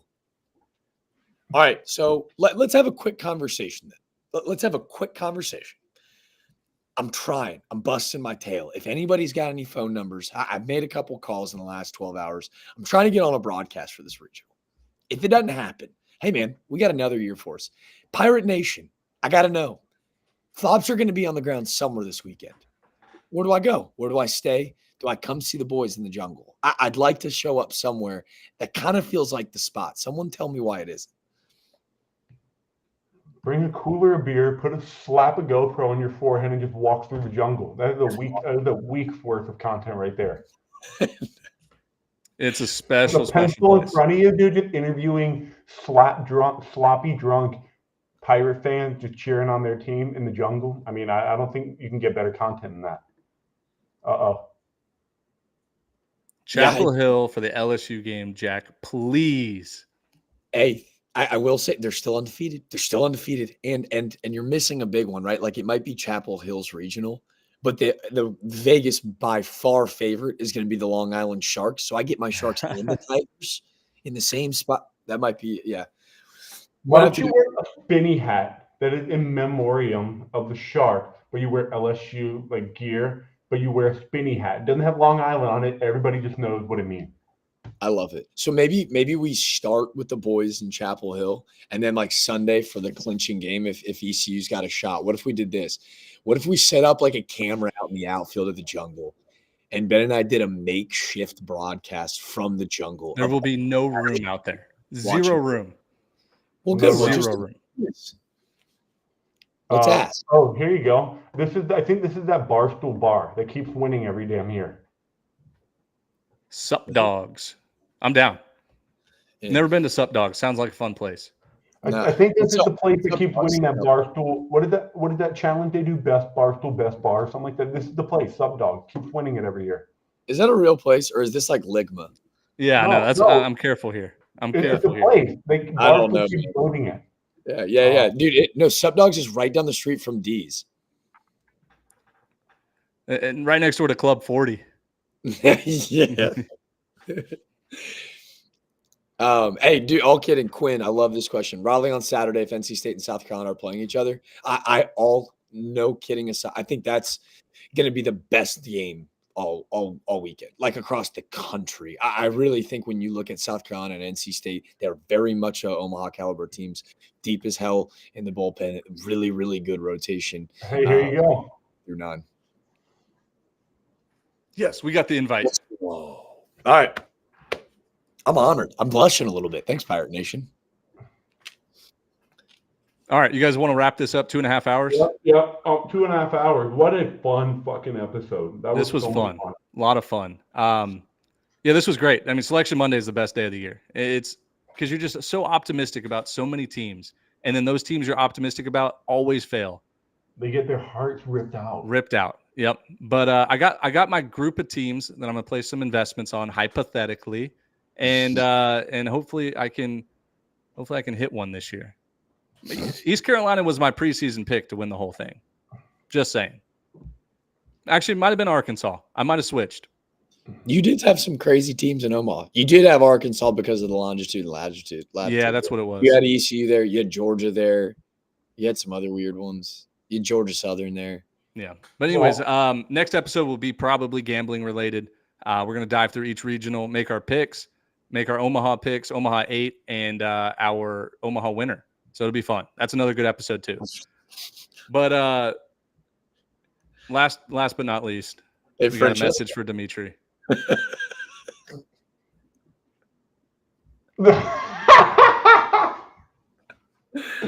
a teammate of mine putting me on full blast. I threw earlier today to prepare for the 12 o'clock selection show. So I had bigger and better things to do. Pumpy. Had better things to do. Dimitri doesn't want us on the team. Hey, Francesco, do you guys need a bullpen catcher and a sweet swinging left-handed bat? Because Ben and I are trying to come join the squad. Ask him. He's trying to go to Italy. That is so funny. All right. See you, everybody. Appreciate everybody.